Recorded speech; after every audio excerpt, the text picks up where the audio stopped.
Okay, we are live. Hello, everybody, to the Sunday, February 14th, a live show edition of Keeping Karlsson. Hey, Brian, what's up? Hey, Elon. I'm good. What's up? I'm good. Classic awkward banter. Yeah, it's Uh, not like we've been friends for a long time. yeah, sorry. I in the cupful, I made a trade earlier today and it got countered. And so now I'm trying to figure out what to do next. Whether I Yeah, counter the counter. So we have this rule in the cupful for anybody who doesn't know, where any trade you make, somebody else in your division can offer one of the managers a better package for the same side of a trade. So I offered Riley Smith and Adrian Kempe for Tyler Toffoli. And another team in my division approached the Toffoli owner. You can do this within 24 hours and said, I'll give you Jaden Schwartz and Dustin Brown instead. And so the Toffoli owner said, okay, deal. And now I'm trying to decide if I'm just going to let that slide or if I'm going to try and make a move to still get Toffoli. it's a Or make lot a of move. I drama. actually also checked in with the other manager to be like, which three of my guys do you want for Brown and Schwartz? That was almost Sure. like out of spite, though. That's I guess that's the risk reward of accepting a counter, right? Maybe now you're going to hate this person who spurned you, or you're going to work with them. So, Yeah, I mean, like I had apologies, like both from Brian and Brett are the two. Brian is the one I made the trade with. He actually, not to dox anyone, but he's another Brian from Nepean, oh, just like me. you guys should be friends. uh and Brett, they both wrote me and were like, sorry man, like don't be mad or Hey, whatever. And like no and them's need the to be, rules. it's all good. Actually, Brian didn't say sorry. He was just Oh, like he said the rule is kind of stupid, like that a deal isn't a deal, but like I'm just trying to take advantage of it. I'm like, it's hey, not. that's I like stupid. the rule. I like the rule too. You got to steal, I think. Like I don't want to let's let your trade play out, but my opinion is I'm very high on Tyler Toffoli. So Yeah. I think that that's a more fair return. So obviously it works out. Like we care about the health of the league, right? Obviously you care about your team since you're actually in this league, but me as an unbiased observer, I care about the health of the league. So I always want any trade to get evened out. So that's where the rules like working, right? Like I think this trade's more even than your trade. Though obviously it's a bummer for you because you got a really good deal. I think. Though Adrian Kempe, I like him a lot too, but obviously I We'll just think talk yeah, we'll Toffoli's talk a about sure him on the thing. show. Yeah. A quick thing before we start the actual show for anyone watching the YouTube version, I just wanted to point out that we would appreciate. Okay, so this is a favor to ask if you want, but if not, that's cool. But if you could like also go and like download the show so that your like viewing of the show counts towards our download numbers, like subscribe to it on Spotify or Apple Podcasts or wherever, or just like go to the site and stream it. Like we wouldn't mind because our new friends at Blue Wire, they count our downloads and not our YouTube views. So obviously we really appreciate it if you're enjoying experiencing the show through the live show or afterwards on YouTube, then go for it and enjoy. But yeah, we wouldn't mind if you also gave it a DL for the podcast version. But okay, with that awkwardness out of the way, Brian, was that awkward? Should I not have done that? Or should I do that every show or somewhere in the middle? I wasn't listening. Oh my God, Brian. Okay, we got to do a show now. You got to forget about this trade. I Just had a be... tweet that did number. I didn't. Did you see? No, I don't know what you're talking about. I I did was a talking about something completely different. I did a tweet today. Okay. Did it do well? Yeah. Okay, I'll check it out. I'll check it out after. I Good for don't even you. know why or how. Okay. It wasn't phenomenal. No big Tell retweets. us the tweet. I mean, now like save us the suspense here. The tweet was and I'll mention on the show tonight. The Ottawa Senators rank second in the NHL in expected goals per 60 minutes at 5-on-5. Well, I can see why that's a popular tweet. All And the Sens fans out there are like, yeah, we are good. well, I added on that I don't know what to do with this information, and it's strange. Yeah. Well, everyone has their ingrained like opinions, and so it's always weird when you get information that goes against it. Like I saw how you made one of your classic like eye roll tweets when someone was tweeting how Mike Smith has a good save percentage, and you were like, bleh, come on, no, Mike Smith sucks. That's how the world has to be. Things don't make sense if Mike Smith doesn't suck. All right. Now I hurt my voice before the show. Look what you've Oh done to no, it was all my fault. So what did you say that I wasn't listening to? Oh my God. Like I said a whole thing about how I think I asked people for a favor to download the episode if they're watching the live video. Oh, yeah. Then I asked you if that was like awkward. And then you were like, I wasn't It's not listening. awkward. Well, you don't know how I said it. Listen back afterwards. I'm sure you said it eloquently. Okay, but I appreciate it, Shams and Joey. Yeah, they were listening at least. So I appreciate that. That's who matters. Shams and Joey matter. But starting now, you'll listen, and I'll listen to you, and we'll have a dialogue. Generally, this is going to be one of our best ever shows, I think. I have to quit Discord while I'm doing the show. Yeah, good call. I'm gonna quit. I'm just gonna close some distractions here. Okay, so let's start the recording. If you're ready for that. Don't you? Yeah, just hang on. Okay. You know what website is awesome? Roto World. kkupfl.com. Yeah, couple.com. That website. It's getting better every day. Like literally. I know. That's why I said it. Okay, well, I guess I'll kill time here while you close the window. I'm ready. Everything Avalanche versus Vegas Golden Knights. Okay, I'm just choosing the right. Here we go. Okay, so ready to start recording? Okay, 3, 2, 1, record. Recording. Can't get this. By the way, can I show off my please my jersey? Sure. This is a limited edition. Well, it's probably not limited edition. It's a Keeping Karlsson jersey. I've got Eric's number, and this is my Keeping Karlsson Shell team jersey. It was really great. Oh man, your audio just like had a mess up. Is your microphone on the wrong microphone now? Yeah, something happened, but now it looks like it's fixed. And how about your Audacity? How's that look now? It still says Blue Snowball. And it's still rolling? Do I sound okay? Yeah, you sound okay. Okay, great. Sometimes you like tell me afterwards, they're like, oh no, that blip was something. But okay, sounds like I just checked. It seems to all be good. Anyway, it's a really nice group of people, which is hard to find when you're playing games online, which is why I never did. But it's really so this is the jersey we wear in the game. Yeah. So if anyone wants to play, message Brian and he'll tell you how to get in. You join the team. It's a patron shell team. Yeah, Dustin's in the chat. He's on the team. Shout out Dustin. If I remembered your player's name, I barely get to play with Dustin actually. Okay. All right. I play with him in fantasy hockey all the time. We're in the same division every season. That's true. Tier 1 Dustin. He beat me. He's my only competitor that's beaten me in a matchup this season. Wow. And it was by like 2 points. It was very depressing. Gonna stay undefeated this week in Tier 1? I don't know. Listen to the stat attack. You'll find out.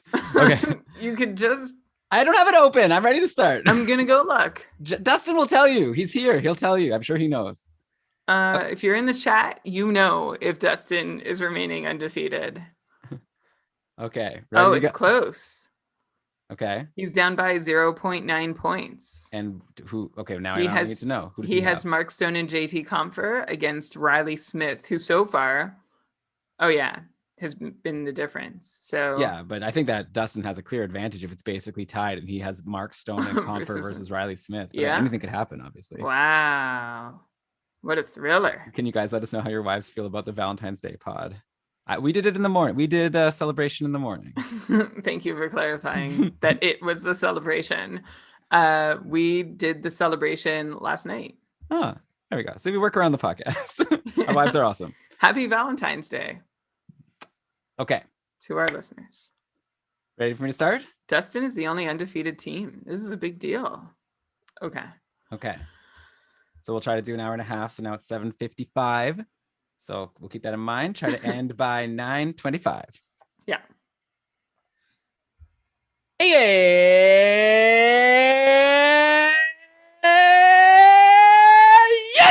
Welcome everybody to another episode of the Keeping Karlsson Fantasy Hockey Podcast, the longest running fantasy hockey podcast in the world, hosted by two guys who at the very least will say you should be keeping Erik Karlsson in your IR spot. I'm your host, Elon Dubrovsky, and with me, as usual, the Poobah prognostication, the IPP MVP, the fantasy hockey robot himself, Brian Com. Hello, Elon, and hello, everyone. What a shame, huh? That we're talking about, like, our name, the name of our podcast is always doubled as actionable fantasy advice until, well, like maybe last year, and especially this year. Now it's like holding Karlsson. Is that even actionable fantasy advice? It's a nice reprieve that you can put him on IR plus while maybe he gets his S sorted out. Come on, Eric. Don't leave us hanging. We named our whole brand based on the quality that we've always said you have and can offer your managers. Yeah, and right now also William Karlsson isn't having the best Oh, season. there's no Karlssons right There's no good now. Carlsons right now. John Carlson, but it's spelled differently. But I feel like at least when we say it, we need to be thinking about him. But hey, you know what? Maybe we'll turn to streaming Carlson, then we'll turn into dropping Carlson. But that's life, right? He wasn't going to be amazing forever, but I thought that he could do a little better. I am blaming the Sharks. But anyways, Brian, we got too much to get to focus on Erik Karlsson. We have got a week's work of we've got a week's worth of NHL action to cover. Plus, we're going to look to next week where there's a whole bunch of teams that are going to finally be playing games that haven't played. And so we're going to look through all of their rosters. That's how we're going to start the show. I'm excited to just do a quick deep dive into the teams that maybe have a bunch of players that have been dropped into free agency and you might be able to snag because, people just didn't want to have players sitting on their roster that weren't playing games for a week and a half. So that's coming up next. But first, let's of course mention that we're presented by DobberHockey.com, the #1 primo fantasy hockey website in the whole world. It's my favorite. I'm there every day to read the articles, the daily ramblings, just get quick updates and everything going on. We have our short shifts on Tuesday and Thursday, and then you have our show on Sunday. But what about the other days? Check the daily ramblings. You'll be up to date every single day. Plus, Frozen Tools has everything you need to be successful in fantasy. So with that, Brian, yes, I recommend for people to go to Keeping Karlsson. I recommend. Brian, you're distracting me with your laughing. I was muted. I know, but I see your face. Sorry. So with that, oh no, now I locked my screen. I've just been told that my kid is in her bedroom, in her dark bedroom with the door closed, shouting, "Hi, Dada." I think because I shouted hello, everybody, into the mic. That's great. It's funny. Okay.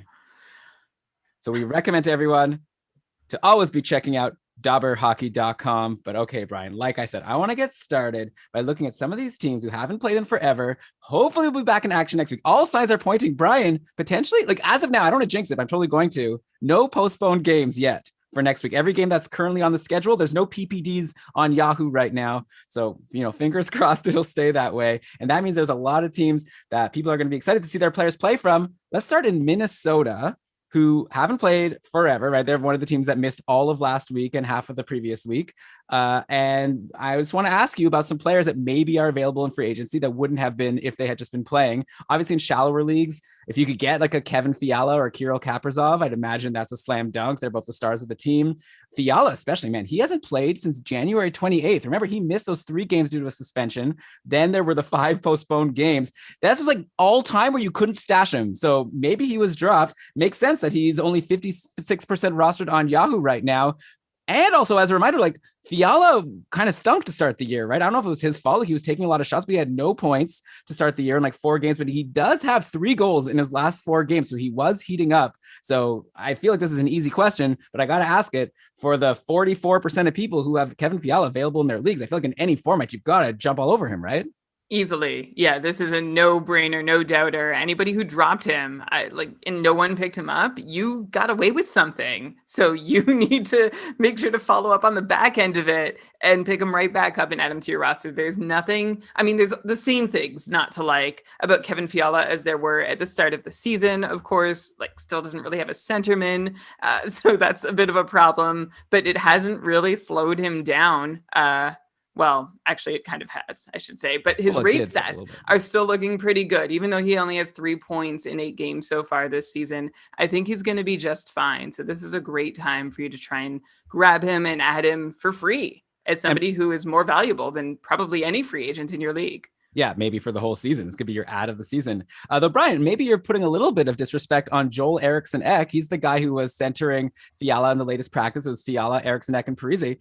Not pedestrian numbers for JEE so far this season. 9 points in 11 games. So he's actually someone I was going to ask you about a little later, but let's just throw it in now. There's him. There's also another random guy, Jordan Greenway, 10 points in 11 games. Also probably a free agent. And I'm sure the one you're going to say is #1, even though his numbers are the worst of the 3. Zach Parise is probably available for a lot of people, only 5 points in 11 games. So these lower level wild forwards, Greenway, JEE, and Parise, curious to know if you're interested in any of them in particular, how you'd rank them. What do you think? 'Cause I think they're available for most people. You're muted. Still muted. Sorry, I misfired with the button. Okay. I'm going to rank them, but just to close the loop on Kevin Fiala, if anyone's 3 points in 8 games, his rate stats are fine, I still can't get with him. Let me just add one more number for context. I'll add 2, actually. He has 0 assists. He has only gotten points on goals he has scored himself, and his on-ice shooting percentage at 5-on-5 is just over 2%, which is garbage. That does not happen over the course of a season. As I like to mention frequently, you can expect between 8 to 9% on ice shooting on average, but that has not happened while Fiala's on the ice. In fact, either he scores or nobody does. So I think eventually that's going to turn around, and that's another reason to think he's going to bounce back, just beyond the fact that he is Kevin freaking Fiala. Okay, you asked me about these other three forwards, Eriksson, Ek, Greenway, and Parise, and I will start with Joel Eriksson Ek because and I will start with Joel Eriksson Ek because he is someone that I did poo-poo going into the season, or at least saying, look, we haven't seen anything from him to be able to want to anoint him as a top line center. But Eriksson Ek seems to have legit brought something new to his game this year that we haven't seen before. He's doubling his shot rates from last season. He's tripling his expected goal rates at 5-on-5 from last season, playing similar minutes. He's up to 31 shots in 11 goals, which is why when the obvious take would be, well, Eriksson Ek, he's shooting 16%. His on-ice shooting percentage is too high, near 12%.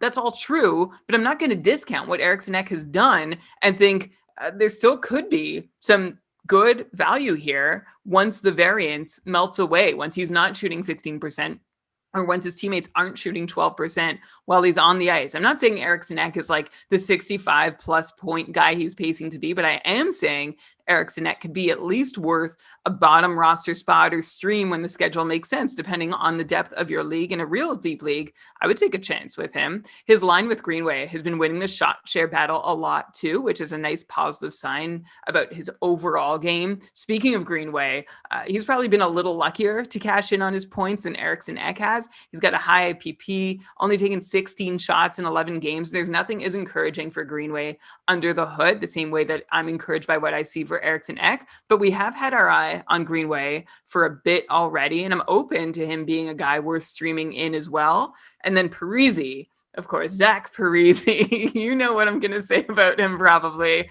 He's your favorite. I roster him in the cupful. He's the only one of these three wild forwards you've asked me about who sees any power play role, and that power play role is being on the top power play. He's taking 3 shots a game, the same way Joel Eriksson Ek is. That top power play unit, though, has not been a great place to find success, unfortunately. They're not looking terribly dangerous in Minnesota, but they're also shooting only 5%, which compounds the issue of them not being the best power play unit so far this year. I still, though, like Parise being on that top unit for when it does get clicking, even at like an average-ish pace. And I like what Parise personally is accomplishing. And I think once it gets even partially sorted out on the power play, he should come through a little more. All his rates on the power play, he looks good. The power play doesn't, but he looks fine. At 5-on-5, Parise looks like he's in slight decline, as you'd expect of a 36-year-old, but there's no jarring drop that says he's totally cooked. So you won't be surprised to find out where I stand here, which is that I would take Parise first, then Eriksson Ek second, and Greenway third.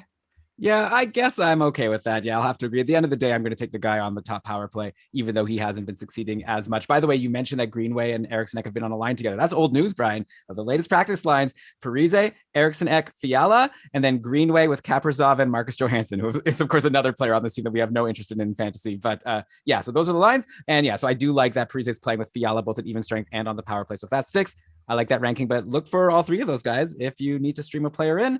Then one other guy I'll bring up on Minnesota, someone who was injured. It looked like he was going to be out a while. Matt Dumba had that nasty lower body injury. He went down in a really awkward way, but latest is that he's practicing and he says he expects to play on Tuesday versus LA. So yeah, sure. Dumba was cold before getting hurt. He went pointless in 6 games before getting a goal in that last game versus Colorado, but he has solid shots. He has good peripherals. So I'd imagine he's rosterable in most formats, even when he's cold and not getting points. Plus there's clearly an offensive upside there. We've seen it before. Plus Spurgeon, I don't know if Spurgeon's going to play on Tuesday yet. I guess the latest is he's still injured. He's like off the COVID list, but maybe he's still hurt from something else. Anyways, if Spurgeon is out, maybe Dumba gets extra power play time. So what are you expecting the rest of the way from a Matt Dumba? And is he someone that you probably, at the very least, I don't even have to ask him. Like he's someone that you should look and potentially add if you need a defenseman. But I'm curious to know what upside are you expecting this year? I'm expecting no special upside compared to what we were already expecting. And Dumba is somebody who has suffered from the lack of power play production in Minnesota. He has no power play points so far, but he's doing fine at 5-on-5. He's on pace for what would come to about 36 even strength points in a full 82 game season, which is actually fine for him if you assume he's going to add on another 10 power play points at least, plus the peripherals he's been offering. Dumba actually has got his best 5-on-5 scoring rates ever right now. So that goes in his favor. The flip side of that coin is that Dumba is also at a 5-year low in 5-on-5 time on ice. Even though he's doing more with his minutes, he gets less minutes to work with. So it's kind of a wash. And also Dumba is kind of got this Kevin Fiala edit where he is picking up his point entirely on the strength of goal scoring. 3 goals in just a single apple so far this year, which is kind of like, it's not what we expect from Dumba to have more goals and assists, but he is a defenseman who has a high shooting percentage, and we do rely on goals from him as being his main source of contributions, or a big source of contributions, especially relative to what other defensemen can do in the league. Trying to make sense of the bigger picture for Dumba, there's a bit of a weird mishmash here, but I don't think there's anything to signal that he's going to do any better or worse than, say, 45 points plus a few shots, a couple hits, and a block each night. So I definitely think there's value if he's just sitting in free agency, especially if those shots, hits, and blocks help you in your format. Yeah, I am into Dumba, Brian. We dropped him in our fantasy hockey trades league when he got hurt because there's no IR spot in that league. And lucky for us, we were able to grab him back when we saw that he was practicing. So that was a nice strategy for us. And if someone else is trying to pull that off, don't let them. Take Dumba from them. They should be punished for dropping him. Okay, let's go to Buffalo now. Another one of these teams that didn't play all last week and even before. Looks like we're going to get everyone back, right? Eichel, Hall, Olofsson, Reinhart, Ristolainen, Dahlin. All their managers must be ecstatic to get their studs back into their line. Ecstatic to get their studs back into their lineups. Like with Fiala, Dahlin was super cold to start the year, but was heating up before this long break. 3 points in his last 4 games. Dahlin only rostered in 77% of leagues. The rest of them are clown leagues for sure. Like even maybe more than Fiala, I would say that it's a steal, and you have to get Rasmus Dahlin if he's somehow out there in free agency, right? Like I don't even need you to give me a long answer here because I don't think there's a point. No, there's no point to a long answer. Dahlin is worth being 100% rostered in all formats. There's no reason to have given up on him already. Yeah, and then another obvious steal that I think actually might be available in a lot of people's leagues, only rostered in 29% of Yahoo leagues, is their goalie, Linus Ullmark. Ullmark is great. Like, I don't understand how he gets so much disrespect. Like, I understand, yeah, he was dropped because they haven't played a lot, so fine, that's fair. But at this point, you have to be adding him if he's available. He's 3-1-2 on the year, 914 save percentage, which isn't even like that great. Like for him, it's not even that great. But like for a lot of goalies, you'd be like, I would grab that anyways, even if I expected that the rest of the season. But I expect Ullmark to improve on a 914 save percentage based on what we've seen from the rest of his career. We were both high on him going into the season, and I assume we still are, right? Like I can't think of any reason that for Ullmark not to be an obvious ad. Like he's the starting goalie. I think he's going to be a volume starting goalie. Buffalo's not terrible. Like they're going to win some games. I mean, they're not Tampa Bay, but they're not, Detroit. And he seems good. So yeah, if you need a goal, even if you don't need a goalie, grab Ullmark. And then if you have too many goalies, trade one of your goalies because you just got a free starting goalie. For sure. Yeah. So Ullmark isn't somebody who should be languishing in free agency either. My short answer is yes, go and get him. But the longer answer that still is going to end with the same answer as the short answer, but if you want that extra context to make that decision, despite his decent numbers, Ullmark hasn't been very good this year. Neil, and you kind of alluded to this, that 914 isn't awesome, and his 5-on-5 numbers this year are not fantastic. In fact, Ullmark and Cam Talbot, who's been in the same boat as somebody who was great value on draft day, who seemed to get forgotten as a starter on a team that has potential, Ullmark and Talbot are actually in a similar boat here in that they haven't performed up to the level we hoped at 5-on-5, but that's kind of being papered over by what their teams are doing. And also we haven't gotten to see a lot of them because they've had so many games postponed. But Ullmark and Talbot are grouped with guys like Tristan Jarry and Matt Murray and Mikko Koskinen and Carter Hutton when you rank them by goals saved above average this year, or another measure would be Delta Fenwick save percentage, which measures a goalie save percentage compared to their expected save percentage based on the body of work that they're facing, how hard it's been. But the thing about Ullmark and Talbot versus Jarry, Murray, Koskinen, and Hutton, well, actually not so much Hutton, sorry. But the thing with Ullmark and Talbot versus guys like Jari Murray and Koskinen is that they're getting better protection than any of those guys. So when Allmark and Talbot are playing as poorly as Jari Murray and Koskinen in terms of goals saved above average, they don't get dinged for it as much because there aren't as many expected goals being put on them by the opposition, right? Their teams protect them better, so their flaws aren't as exposed, and they still seem better. So again, the long answer, should you go get Allmark? The long answer is still yes, but I'd like to see Allmark get back to being at least the average NHL goalie that he was last season, and not the Carter Hutton adjacent goalie that we've seen him be so far. Harsh, man. I mean, also, you're only giving these stats at even strength, right? Hasn't he been making up for this with a good save percentage on the power play? Like, overall, he has a 914 save percentage. That's not like average or below average. It's still pretty good. Well, it takes into account the fact that his okay, sorry, let me formulate this answer. Well, it takes into account that he's supposed to stop more shots because his body of work isn't so difficult. So that's one reason he gets the 914. The other reason, like whatever he does on the penalty kill, Elon, we leave that out because it's such a small sample and goalies can fluctuate wildly in their performance there. And most of the game is played at even strength. And you could go crazy trying to predict how a goalie is going to perform on the penalty kill. So yes, thank goodness that Carter Hutton, I actually don't have his penalty kill numbers in front of me, but you mean Allmark?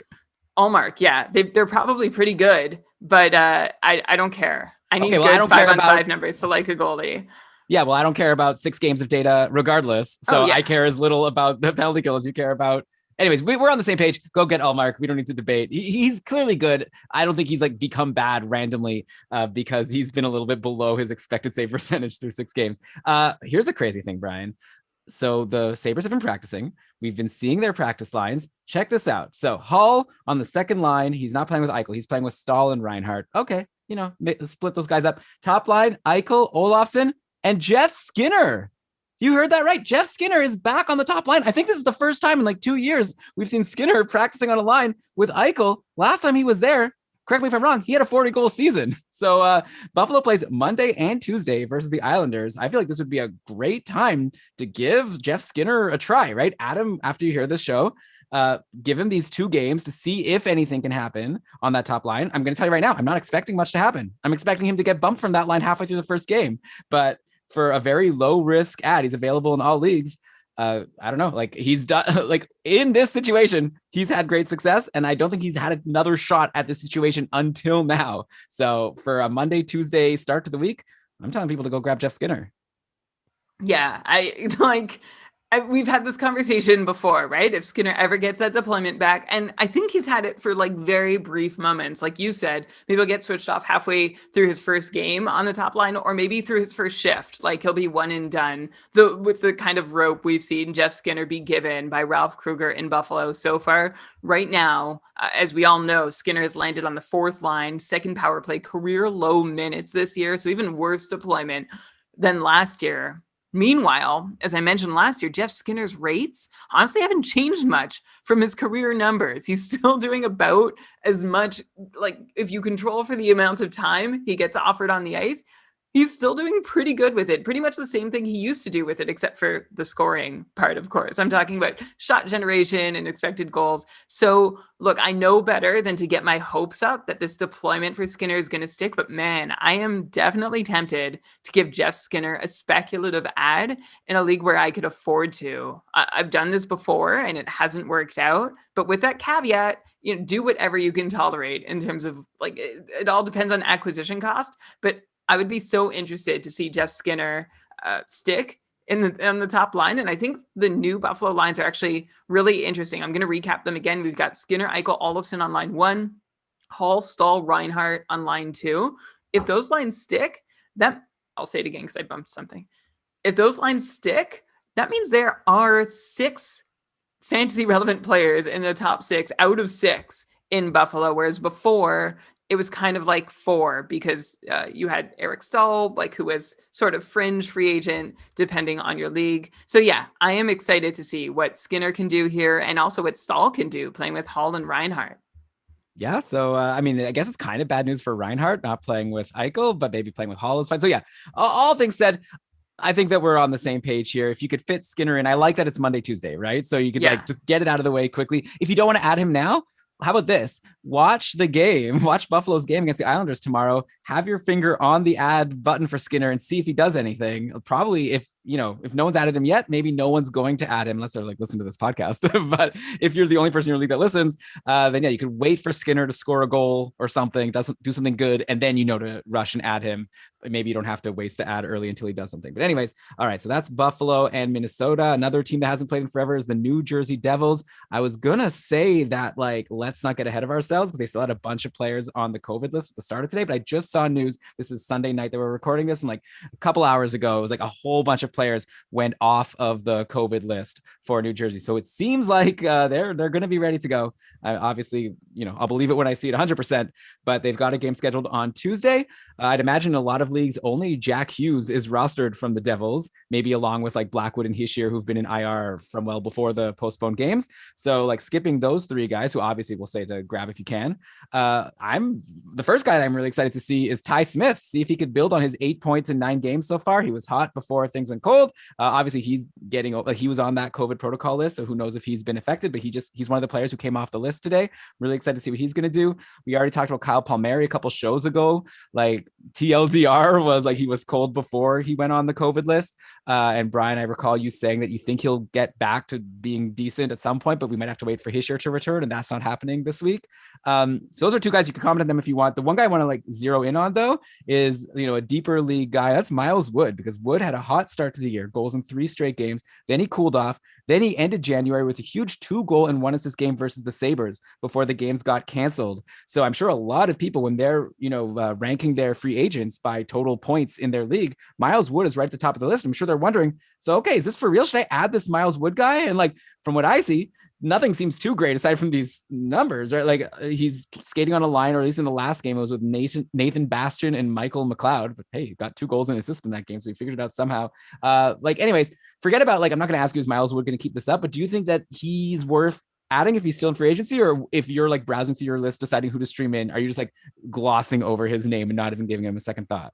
So I'm not totally glossing over Miles Wood's name, because there are 2 headlines here worth paying attention to. The first is he has 24 shots in 9 games. That's good, almost 3 shots per game. The other headline is that he's got 5 goals on those 24 shots, which is lovely, but definitely not sustainable. Here you've got Miles Wood, a career 8% shooter, converting above 20%. That said, I am paying a little bit of attention because Miles Wood has seemed for a couple seasons, like we've mentioned his name before, as someone who could be a legit top 6, even middle 6 player.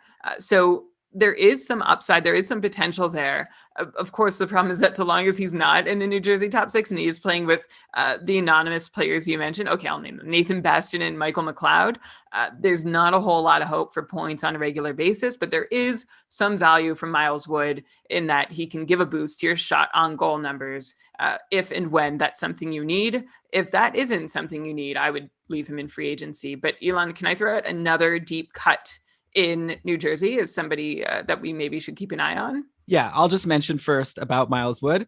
I would check out game day lines, right? Make sure you're following the New Jersey line combos. They haven't practiced yet, as far as I know, before coming back on Tuesday. So who knows? Maybe he won't be on this anonymous line anymore, as you called it. Maybe he gets on a line with some players that we've heard of, maybe one of the players you're about to mention. So I would check it out. If he gets good deployment, I'm definitely starting to get interested. But okay, who do you got, Brian?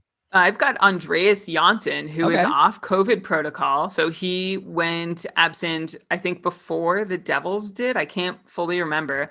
But of course, this is his first season in New Jersey. And it's not exactly a Kasperi Kapanen analogy, right? The Leafs had Janssen and Kapanen. Neither could make it in their top 6. They sent Kapanen to Pittsburgh, Janssen to the Devils, and we expected more out of Kapanen before the season. But I just want to remind everyone, when that deal happened, it was okay, what could Janssen do on the Devils? And he started with a whole lot of nothing. He only actually took 1 shot through his first 5 games, 2 shots through his first 6. But then in his last 3 games before going on the shelf, he had 6 shots and 2 goals, which of course is not something terribly sustainable.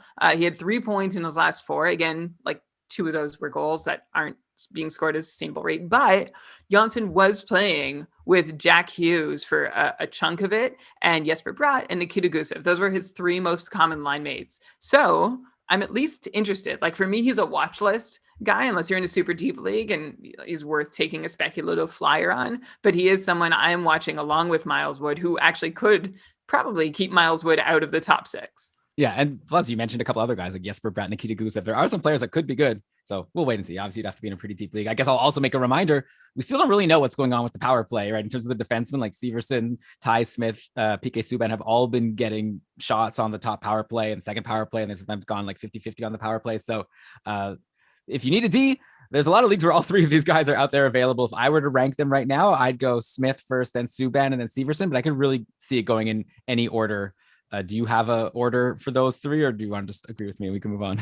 I mean, we played this. That's a weird way to ask it. Yeah, we played this game last year, ranking the Devils D, but we had Vatanen instead of Ty Smith, and of course Subban and Severson remain the same. And the answer was eventually there was like nobody that we could count on or rely on a consistent basis, and we didn't recommend holding either of those Devils defensemen on like through the season or committing to them, even if they were on the top power play. I don't feel like a ton has changed since last year, so I'm going to rank them similarly to you: Ty Smith, PK Subban, and Damon Severson, with the caveat that neither one might be worth holding too tightly onto.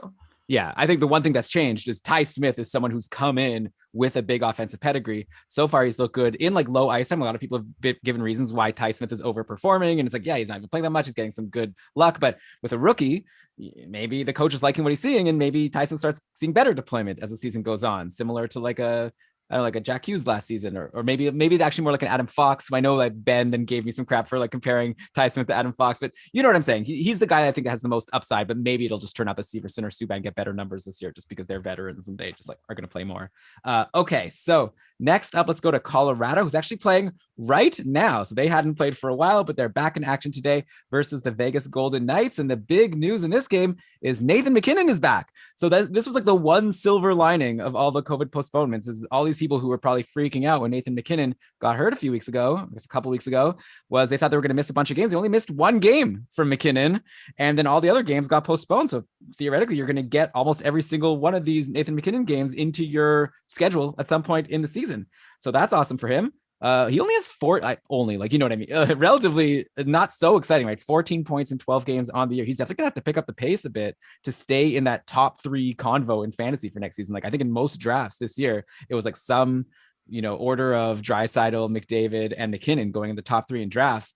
Right now, he's not top 3, but obviously it's a very small sample size. He's only played these 12 games. Let's look at what's going on. So this is a mid-game update, a classic keeping Karlsson thing here. So it's 1-0 right now for Vegas. If we check out the lines, it looks like Landeskog was held out of today's game. I think it's COVID related. So unfortunate, and we'll have to wait and see how long he'll be out. Maybe it'll be a Kuznetsov situation, or maybe it'll be like a Steven Stamkos, who's apparently ready to come back in the next game because it ended up not being a positive test. So I don't know. But today's game, Brandon Saad's been playing on the top line with MacKinnon and Rantanen, and then Kadri's been centering Burakovsky and Jonas Donskoy. So if this sticks, you gotta like Brandon Saad. So far, it's 1-0 Vegas. Colorado hasn't scored a goal yet, but you can't argue with playing with MacKinnon and Rantanen, right? No, you can't, for sure. So it's nice that MacKinnon's back. And as you mentioned, either on a Discord server or Twitter, I can't remember, but MacKinnon owners or MacKinnon managers only lost a single game. Thanks to all. I also said it on this show now, like a minute ago. I was loading up the live game lines to see if Colorado had a power play yet, because that's what I want to know. I want to know if Bowen Byram got to quarterback the top unit. At this point of the night, we don't know that yet, but you will by the time you listen to this. So definitely, by all means, go over to Frozen Pool and see if Bowen Byram, or see who quarterbacked the top power play with Makar out. It's kind of ominous, the update. Brian, can I just because I didn't talk about Makar out yet or anything. Sorry, I'm excited. That's what I was looking up while you talked. Okay, can you go back? Maybe just respond. I just said I'll go back. I'll go all the way back. I just said Brandon Saad looking pretty good on the top line, right? Yeah. Okay, here we go. Yeah, Brandon Saad getting a nice bump to the top line, and you can't ignore that. He's had some opportunity so far this year and has been very off and on with what he's done with it. Like, he has 8 points in 12 games, but 7 of those points came in a 4-game span. So if you gave up on him before that 4-game span, then you didn't get any of it. So for sure, definitely look into Saad for as long as he's into that top line. Yeah, and then on defense, some potentially scary news. We don't know big updates yet, but Cale Makar out of the game with a upper body injury. I don't think we have more information than that. Maybe when you listen to this show on Monday, you could check Roto World and see if there's been any updates on Makar. So in the meantime, they got a defenseman returning in this game, Devon Taves, who had a lower body injury. So Taves is back. And then we haven't seen a power play yet. This game's like halfway through, so we don't know yet who's quarterbacking the top power play. You could check that information out tomorrow. Right? I would definitely go back and see who was QBing PP1 if Colorado does get some time on the man advantage. The guy that I would look at would either be like, I guess it would be between Devon Taves and where's Girard? I guess Girard's not playing either. Oh my God. Yeah, okay, Girard is out of the lineup right now. Yeah, so then there's Bowen Byram, right? Who's the Colorado Avalanche's other awesome high pedigree top pick defenseman. So I would be very excited to take a look for Bowen Byram or Devon Taves, right? They'd be the two best options for as long as Makar and Girard are out of the lineup. One of those guys might be able to take off a little bit.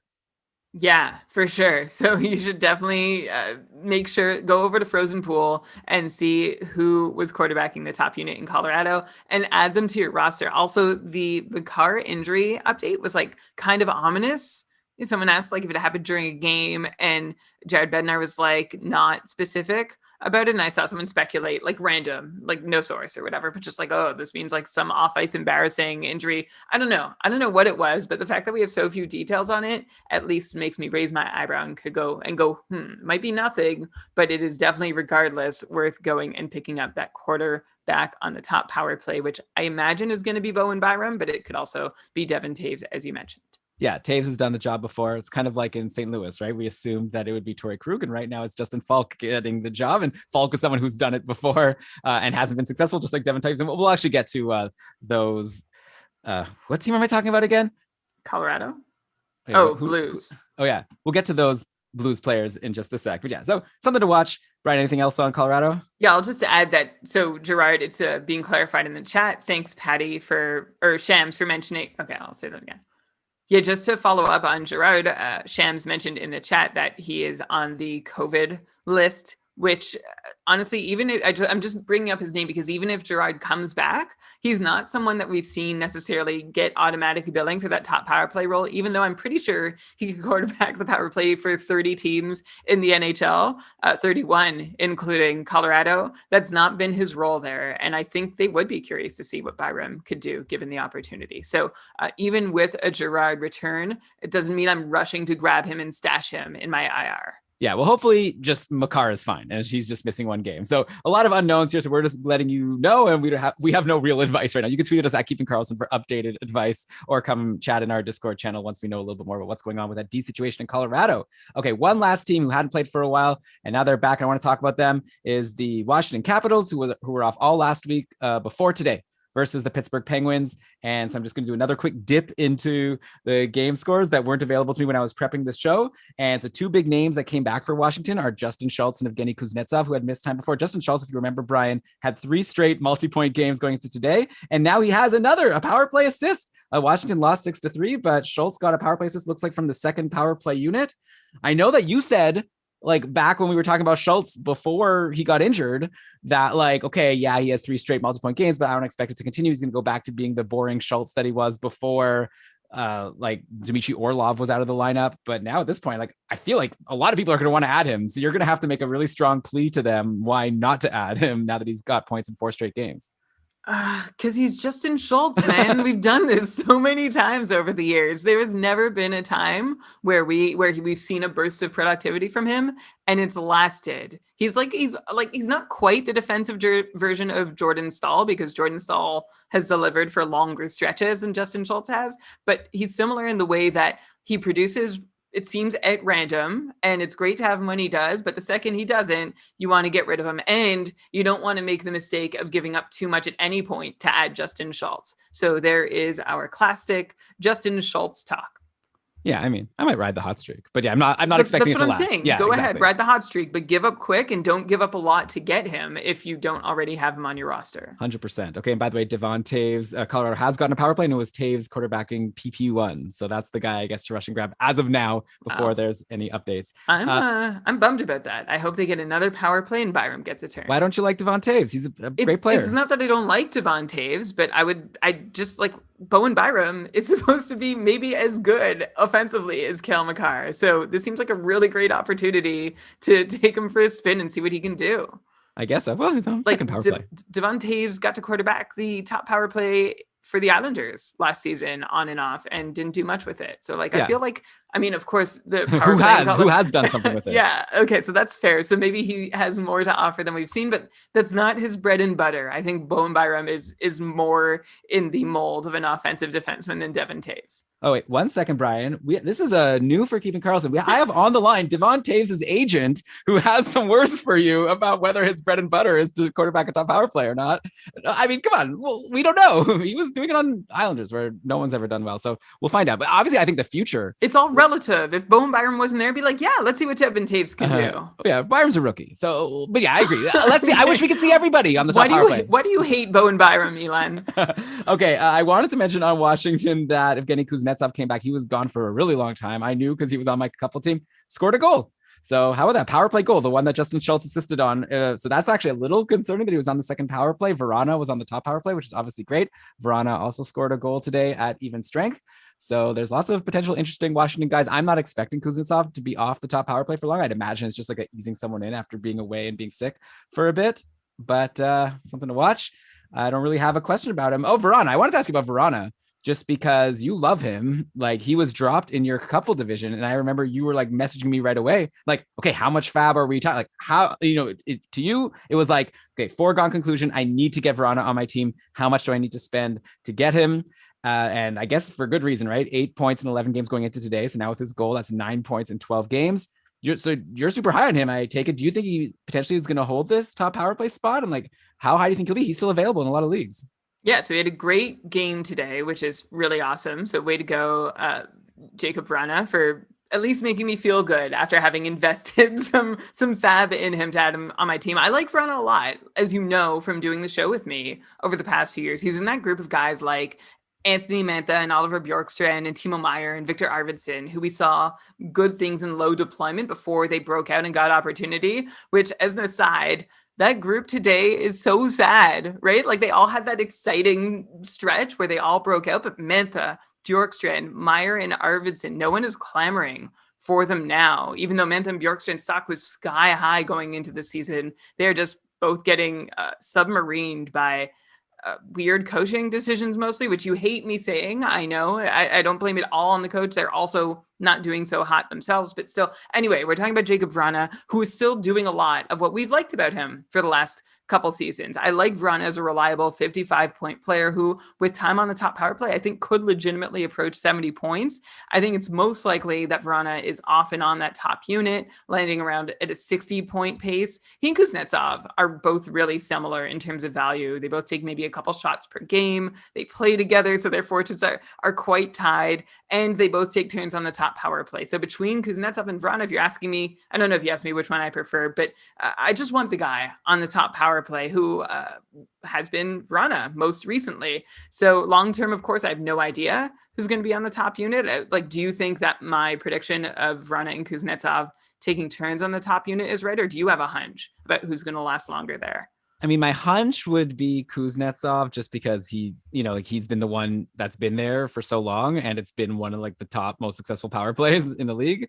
But for sure, it's like it could go either way. And yeah, Verana's super exciting, even if he's not on the top power play. But now that there's the fact that he can be there, plus he's on this line with Kuznetsov at even strength, so he's great. I remember when you were like deciding how much fab to bid on Verana, I threw it out there for you. I looked at your free agency list and I noticed that Adrian Kempe was out there, and I was like, like, is Verana even like that much better than someone like Adrian Kempe? Because Kempe, remember, was like super hot, taking a ton of shots. He's on the top power play in LA, producing. So I'm curious to know, like, at this point, I mean, yeah, I'll definitely agree that Verana is better, but like, is he like a lot better, or are we at a point where Verana and Kempe are even in, that's just a big reason for people to go and grab Kempe?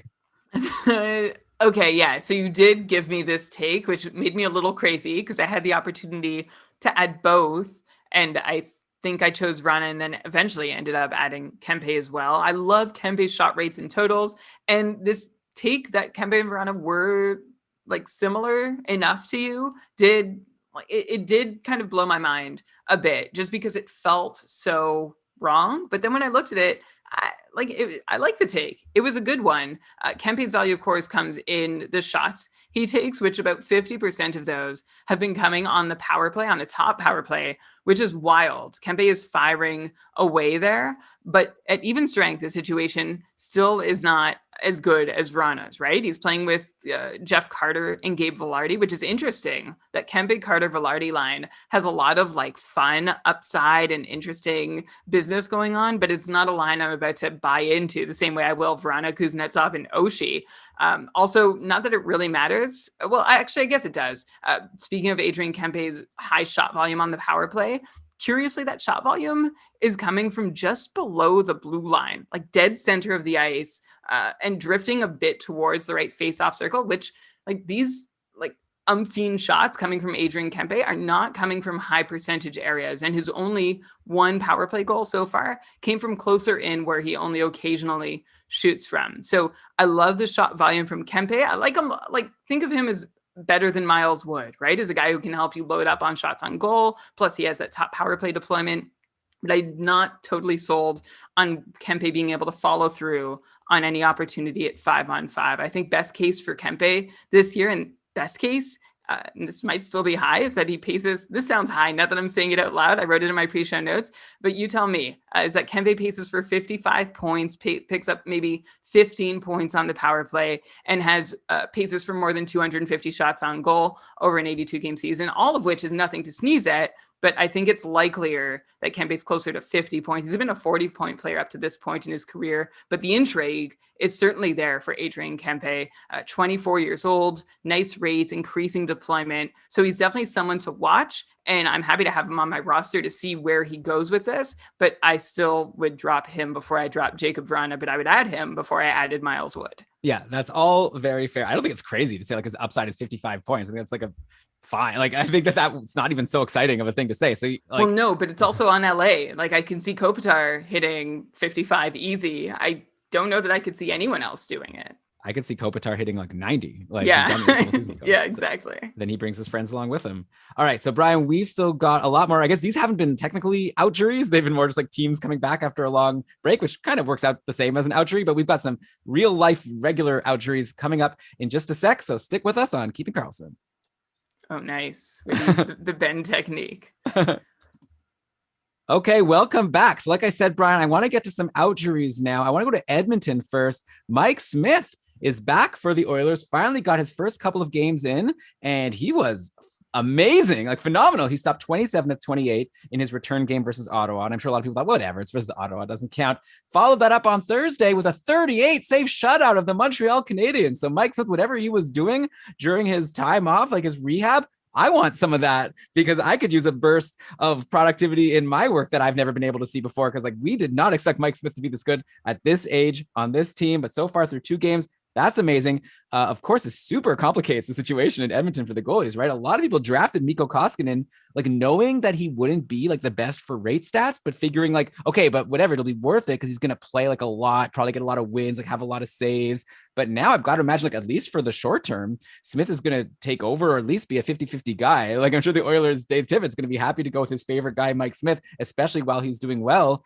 Koskinen managers got like some reprieve recently. He went on the IR, like he got IR plus status for being in contact with Jesse Puljujarvi, who was on the COVID protocol list, and now Puljujarvi's off the list. So I'd imagine Koskinen's going to lose that flag. I stashed him in IR in the one league where I have him. I'm going to try to keep him there as long as I can to sort of see this play out, because Koskinen goes from being someone who was like worth having on your team just because of the volume. Now, if he's just like a 50-50 guy on the Oilers, I have no interest in Mikko Koskinen, right? Like, why do I even want this guy who's going to play 50% of the games and potentially blow me up every once in a while? So, Brian, how do you think this goes? Like, is it time for Koskinen owners to consider dropping him once he loses that IR eligibility?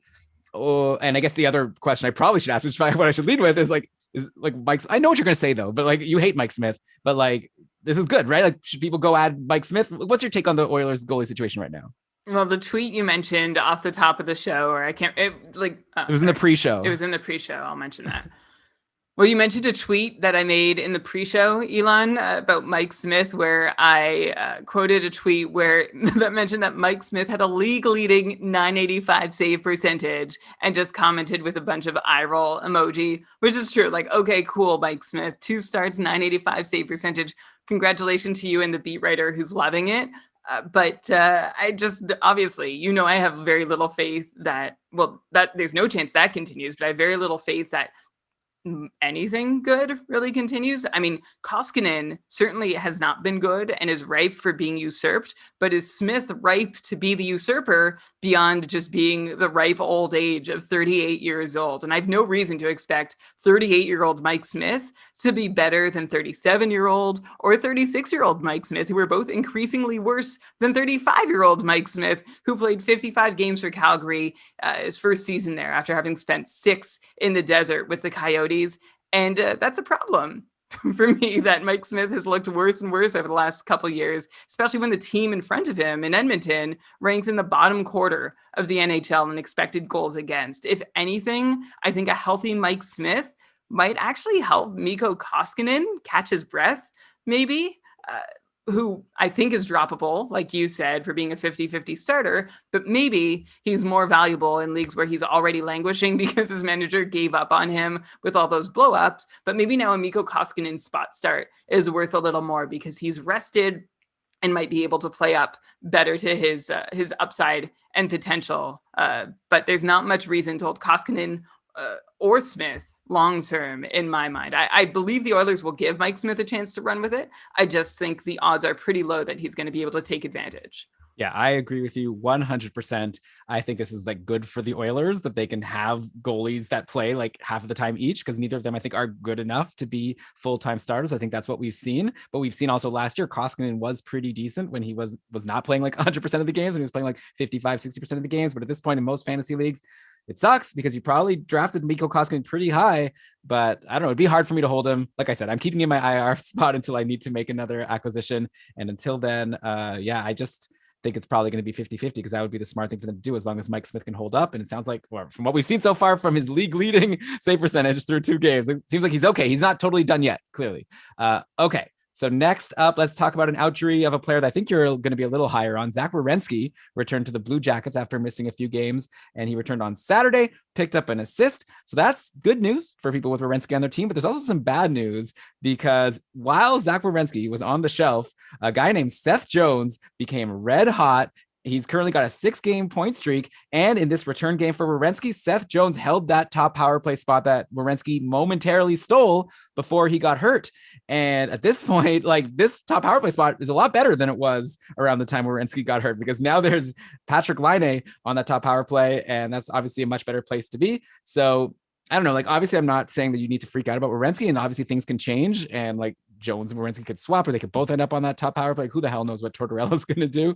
But yeah, Werenski, like, still likely a 40 to 45 point guy. Like, you're not going to drop him, but his, I would be a little bummed if I had him on my team just because he was potentially going to be in this really good spot when Laine arrived. But yeah, on the other side of it, we got to talk about these red hot players on the Blue Jackets. This top line of Jack Roslovic, Cam Atkinson, and Patrick Laine are doing amazing. So far, Laine has 4 goals and an assist in 6 games since joining the Jackets. Cam Atkinson has scored in 3 straight games, where he's also picked up 4 assists in those last 2 games versus Chicago. So he's pointing like crazy. Jack Roslovic, who was a nobody in Winnipeg, all of a sudden, like, he went pointless on Saturday, but was on a run of 4 goals and 5 assists in 6 games before that. So here are my 2 questions for you. Number 1, I'll start with number 1 and let you answer it, then I'll ask number 2, because I feel like I've been talking a while now. But is Atkinson now the clear second best Columbus Blue Jacket forward to roster after Patrick Laine, edging out Oliver Bjorkstrand, who's lost his top power play spot and only has 1 assist in his last 3 games after he went on a little run? And I know I'm eating crow here because I'm the one who was saying going into the year that I'm not really high on Atkinson at all. But at this point, it would be really hard for me to not want Atkinson over Bjorkstrand with the deployment and the results we've seen lately. Oh, it's hard not to want anyone over Bjorkstrand the way Bjorkstrand's season is going, with lower deployment and poorer rates. And I honestly think that's actually more the story than Atkinson being good. So I would say they're probably, sure, take the guy playing with Laine and Roslovic. Like, is this going to stick? I just don't know how Roslovic had this great debut in Columbus, and I love him for it. And we did advocate in the past for him to get a longer look as the second line center that Winnipeg was searching for so long, but for whatever reason, they didn't think he was up to the task. Clearly, he's getting that chance in Columbus. But truthfully, I think we're looking at too small a sample to really make any big decisions on. If you're asking me today, would I rather have Atkinson than Bjorkstrand? I'd say it's a push. Atkinson, we're excited about him because his 3 goals on his last 10 shots, plus that Chicago game. Like, he picked up 4 points in that 11-goal game against Chicago, which was wild. And there were some lucky bounces involved there.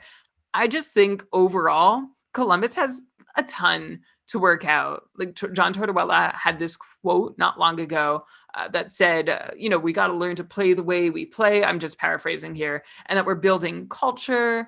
We've had a lot of change and turnover in the roster. And there's a certain way that this team succeeds. And it's going to take a while to instill that in this new group of players. And if you look at it, it's like, yeah, okay, Pierre-Luc Dubois was there, but not. And now he's definitely not. Max Domi is new there. Josh Anderson is out. Patrick Laine is in. Mikko Koivu was in, but now he's out. So there has been a lot of everything, lots of dust being kicked up in Columbus all season long. And a lot of that dust is still in the air as all this business is being sorted out by possibly John Tortorella. We'll see if he can. But I'm not ready to draw any long-term conclusions about anything we're seeing in Columbus right now, which I know is a frustrating answer. But I think to really make any definitive judgment on Columbus players, I think we might still have to wait a week or 2 or even 3 to see what this Blue Jackets team is supposed to actually look like, which is going to be an exercise in frustration for Oliver Bjorkstrand owners, especially. In the meantime, if all these guys are free agents in your league, I would just go with whoever's succeeding. I don't think it's safe to say at this point that one long-term is going to be way better than the rest. Except actually, I will mention, you mentioned Zach Werenski off the top of this. I think he has more to offer than the 32-point pace he's currently on, both at 5-on-5 and on the power play. So now is not a bad time to at least kick some tires if there's a frustrated Werenski manager in your league. Yeah, if you get him for cheap, then sure, because he's got that really solid floor, even if he doesn't get the top power play. And usually he gets back there at some point.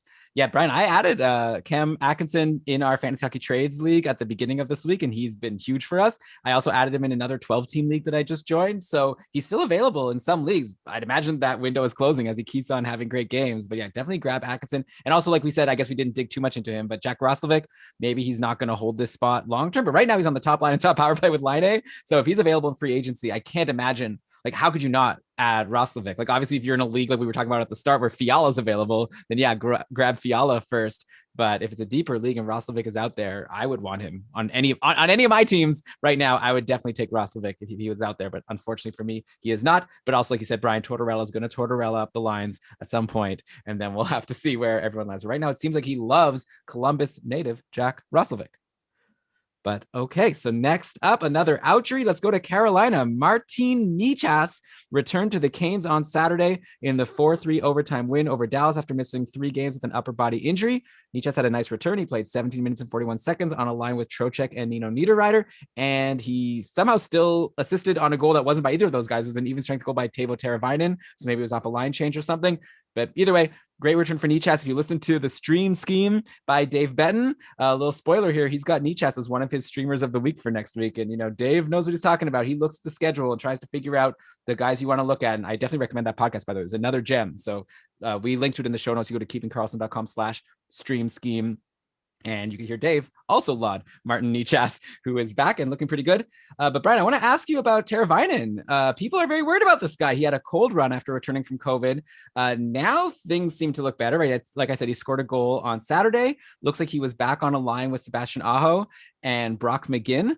And he even got some power play time, like more power time than he had been seeing on Saturday. So maybe this was the kind of thing where Teuvo was, they weren't giving him the greatest deployment because they wanted him to get back into full top line, top power play game shape. So yeah, what do you think, Brian? Like, he only has 3 points in 9 games. He's probably available in a lot of leagues. If not in free agency, then you could probably get him for cheap or cheaper than usual off of the person who has him on their team. So is he someone you go after because Teuvo's going to be just as good as he's been for the last couple of years? Or are you seeing a reason to actually be more concerned? No, there's no reason to change my outlook on Teuvo Teravainen. He looks fine. Maybe should have another goal, which was so many few games played, which with so few games played would actually make a pretty big difference to his overall point pace. But yeah, I'm not concerned about Teravainen at all. I would be concerned if he wasn't with Aho, but he is. So I think we're going to be okay. I mean, he's down, if I want to nitpick here, Teravainen is down 60 seconds a night of ice time at 5-on-5, but who isn't? Am I right? I actually didn't mention Cam Atkinson. Oh, damn it. Sorry. Ugh. I'll start that over. I meant to mention Cam Atkinson actually doesn't look great. Beyond just saying that you could. Okay. Yeah, I have no real reason to be concerned about Teravainen or change my outlook on him at all. He looks fine. Maybe he should have another goal, which with so few games played would make a difference in his point pace. That would be noticeable. But yeah, I would be concerned about Teravainen if he wasn't with Aho, but he is. So I think we're going to be okay. If I wanted to nitpick, I'd mention that Teravainen is down 60 seconds of time on ice a night at 5-on-5. But this season, who isn't, right?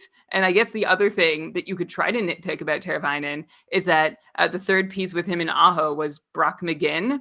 But and like you could point to, well, last year he had Svechnikov with him, and that's why he did so well. Well, the year before that, it was Michael Furland as the third wheel on that Teravainen and Aho line, and Teravainen paced for 76 points in both those seasons. So I don't think that third piece is going to have too big an impact on Teravainen, which is why I am not. That's a lot of words to say I am not worried about Teuvo Teravainen. Yeah, I guess we'll watch the deployment because the reason why he got on the top line is Evgeny Svechnikov was playing on the third line with Stahl and Foegele, but no big deal. He's Svechnikov, right? So of course he got a point. He's awesome. So I'm not too worried about him no matter what line he lands on. And Teravainen, if he can stick on the top line, I mean, I would love to see Aho, Teravainen, and Svechnikov, but I guess Carolina wants to, spread out the offense through a top nine.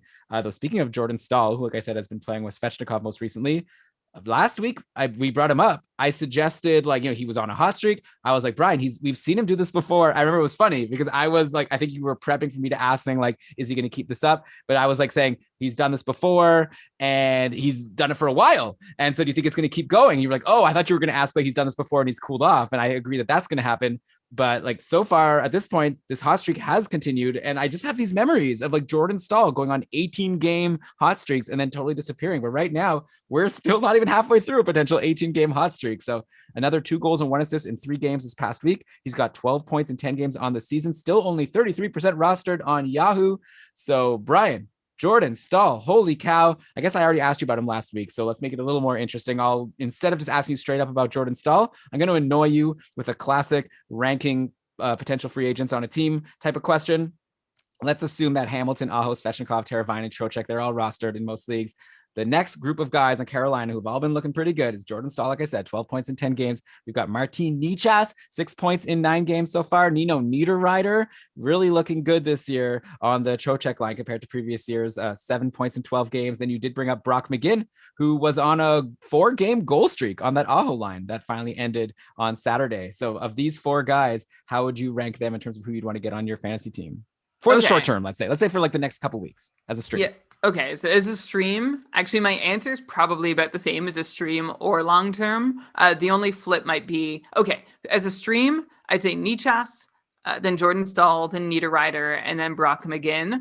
Full season, I might just move Nino Niederreiter as the second player above Stahl. Of course, Niederreiter probably has a lower floor, but you asked me for the stream. So the reason I like Nichas the most is because he's definitely been handed the reins a little more this year. He's seen 2 more minutes a night at 5-on-5 and has no goals at 5-on-5 so far this year. So 1 should be coming at some point. So far, he has just 1 goal on 22 shots. It's really nice to see Nichas shooting on the second unit, which he's doing more than last year because he rarely shoots at 5-on-5. So it's nice to see he's got a bit of a shooting role on the power play, which helps make him pretty relevant night in, night out.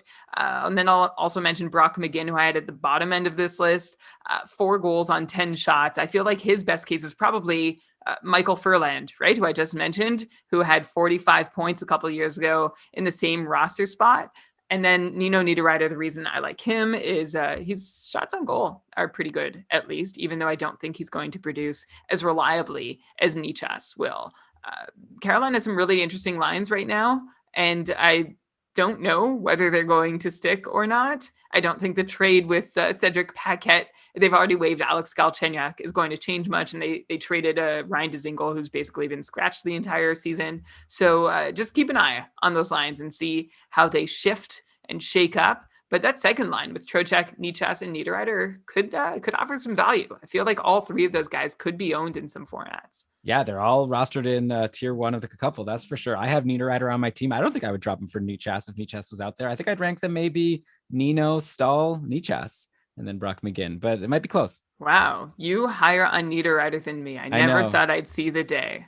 Hey, I'm looking short term right now. Nino is looking good. Yeah, maybe like Minnesota, Niederreiter is back, or maybe it'll change and he'll get dropped back to a line with whoever, Warren Fogle, in a game or two. But right now, I'm like, yeah, he's got a strange stat line, right? 6 goals and 1 assist, and it's great. He's taken 35 shots, which is a nice amount for 12 games, and his shooting percentage is not, like, I wouldn't even really say it's high based on his career averages. Like, sure, a titch, but nothing to be, like, totally discount his goal scoring from.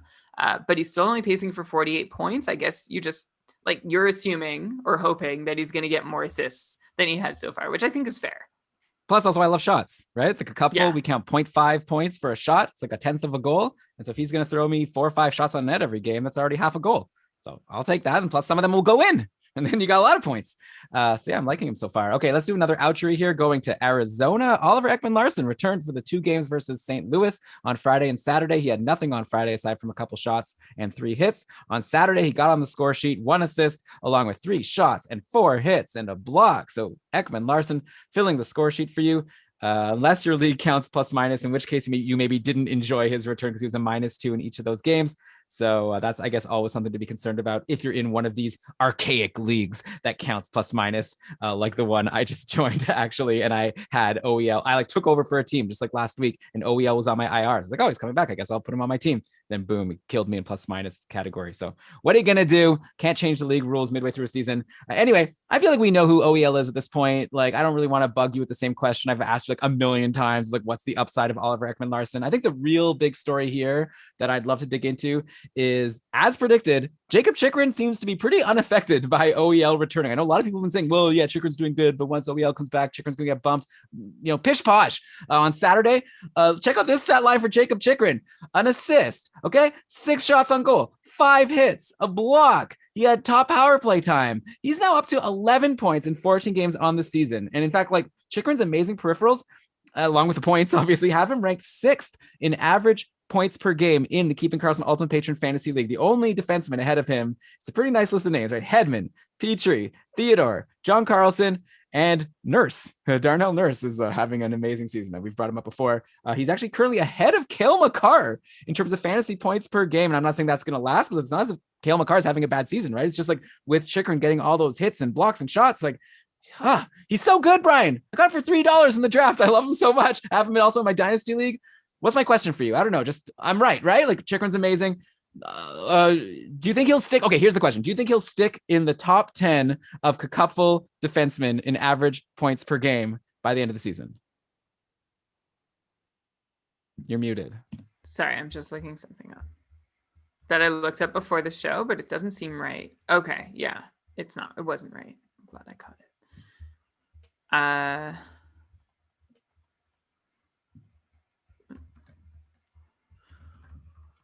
I don't know if you could tell. I love Jakob Chychrun. Okay.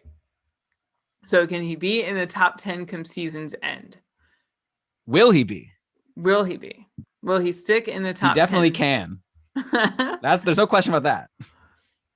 Top 10 for Jakob Chychrun. Wow. That's a really interesting marker to watch for. He's currently on a 65-point pace, which is probably a touch rich, but I don't think 55 to 60 points with great peripherals is out of the question. First off, for Jakob Chychrun, as we've mentioned, I think last week and maybe even the week before that, Arizona continues to be one of the top offensive teams at 5-on-5, leading the league in expected goals for per 60 minutes. They're actually 4th.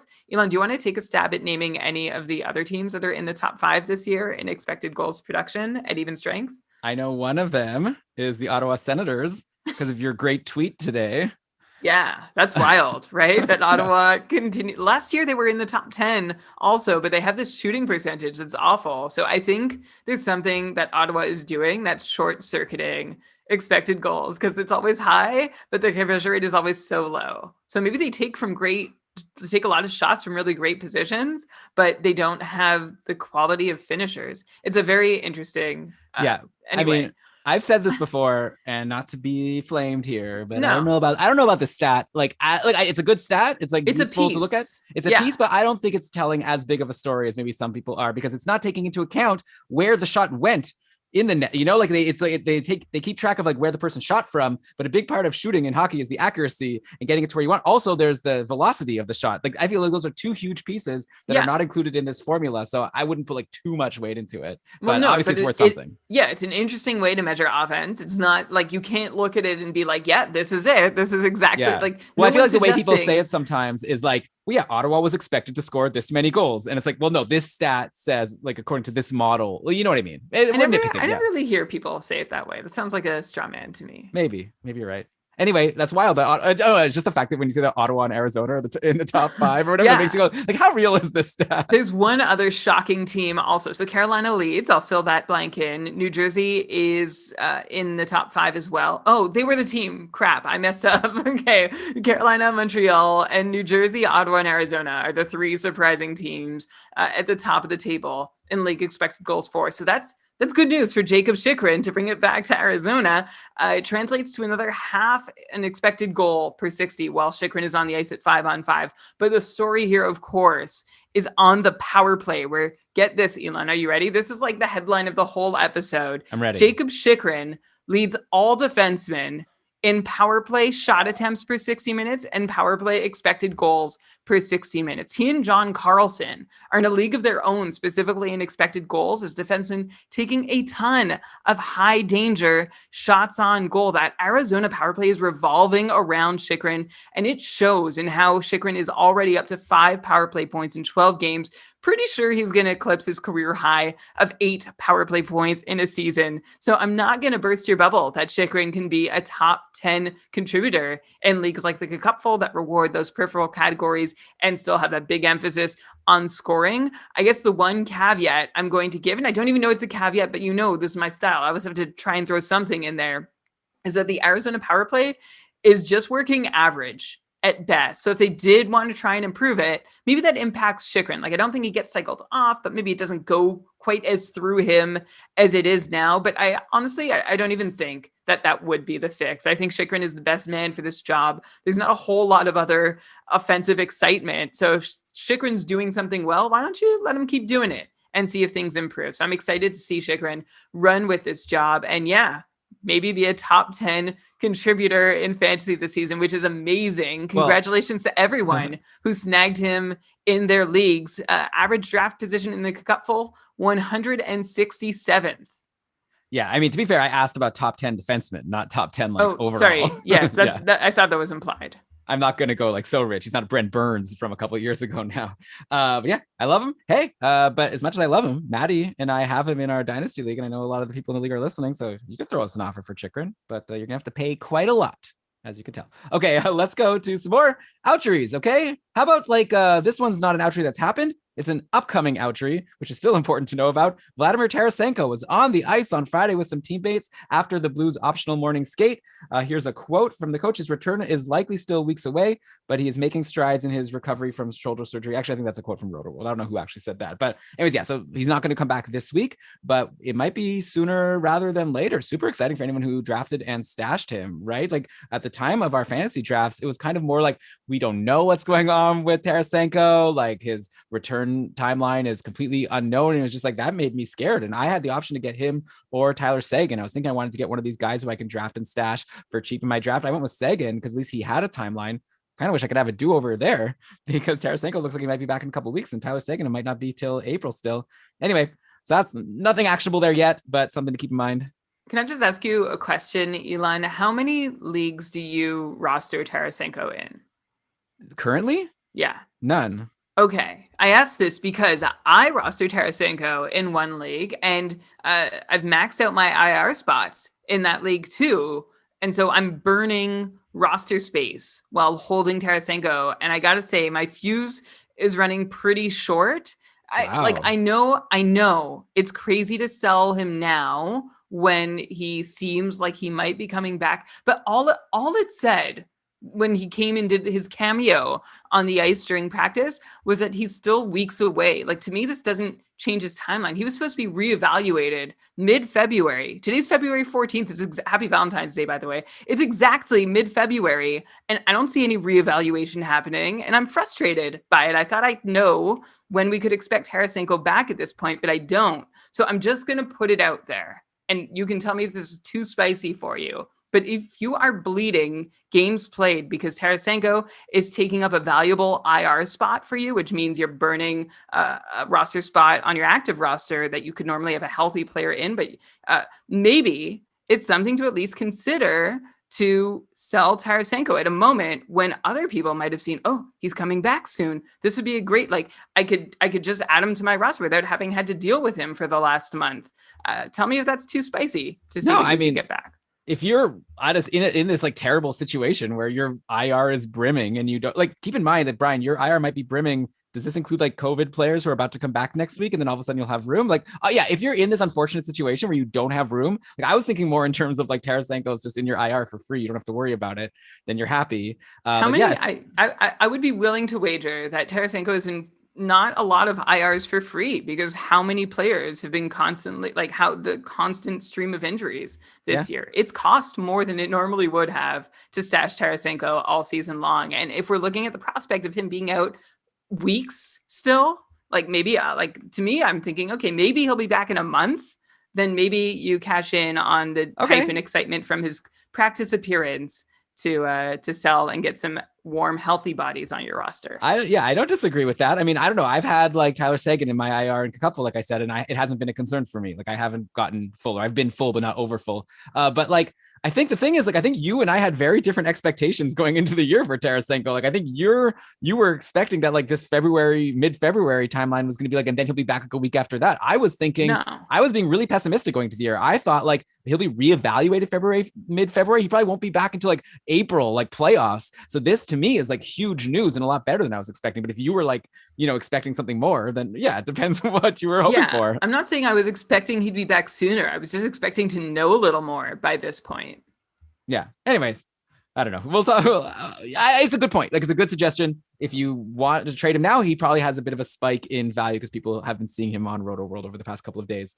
Anyways, since we're on St. Louis, oh, by the way, Adam's asking, is Tank even guaranteed top power? Like, I really don't want to start speculating. Like, it's a good question, but like, who the heck knows what's going to happen like in the 2, 3, 4 weeks before Tarasenko comes back. So we'll definitely figure it out as we go. But yeah, maybe not guaranteed. Like Mike Hoffman wasn't guaranteed top power play, but Tarasenko's usually there.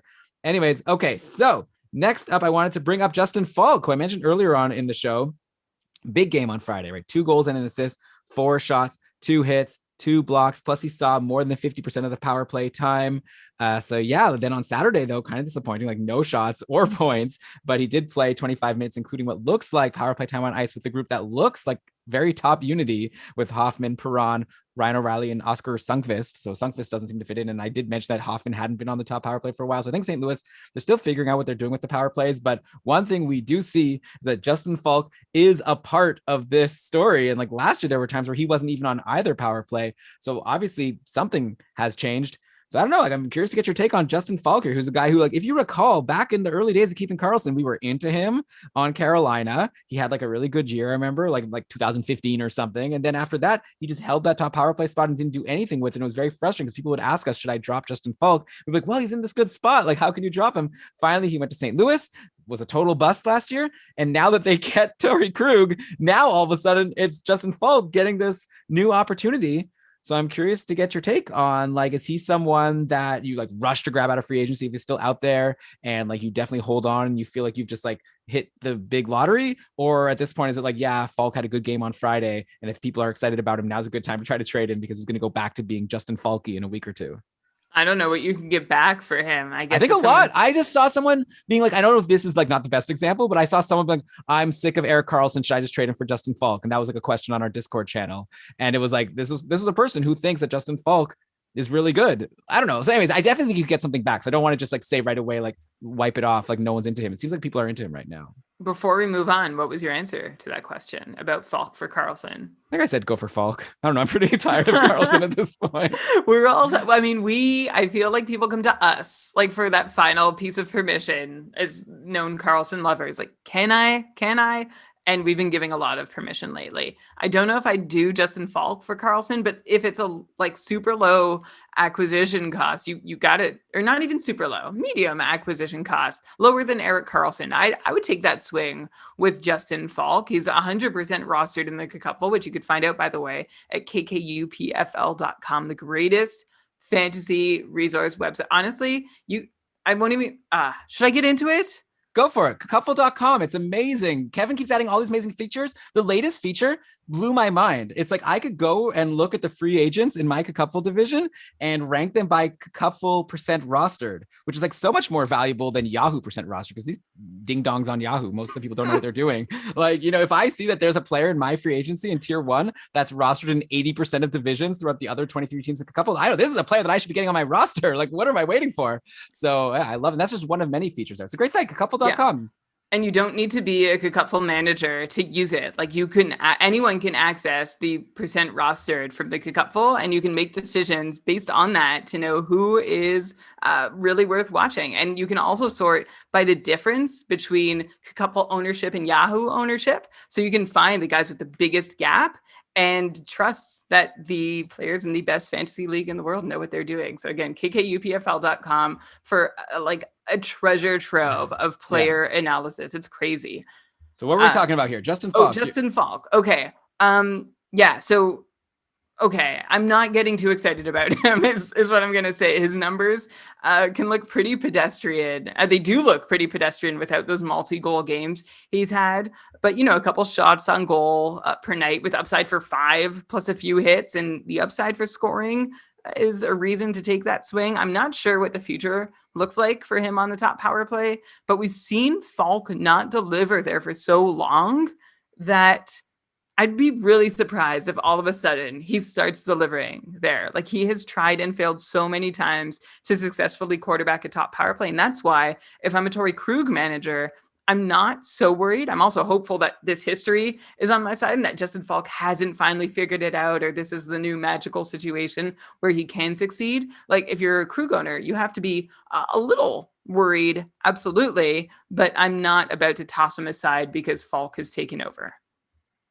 Yeah, I don't disagree. I mean, it is kind of just interesting because we saw earlier this year, Tyson Barrie got bumped from the top power play on Edmonton for a bit, and we probably overreacted, and now Barrie is doing fine. And so maybe the same thing will be happening here with Torrey Krug. Krug hasn't been terrible, but not like as exciting maybe as people thought when he came over from Boston. I just think it's just interesting, right? Like, Falk is someone who was initially supposed to be a potential top power play candidate when he came over from Carolina, and now he's getting a shot. We'll see. I think it could be like 50-50 the rest of the way between the two, but makes them both kind of interesting. By the way, if you want a really deep cut, so if you're in a super deep league, I like to throw some of these out there every once in a while. It's a guy named Ivan Barbashev, who's been playing on the top line with Ryan O'Reilly and David Perron lately, and he has points in 3 straight games, including a goal and an assist in the 5-4 overtime win over Arizona yesterday. Brian, have we ever talked about Barbashev on the podcast? Doesn't seem like a name that I'm used to saying.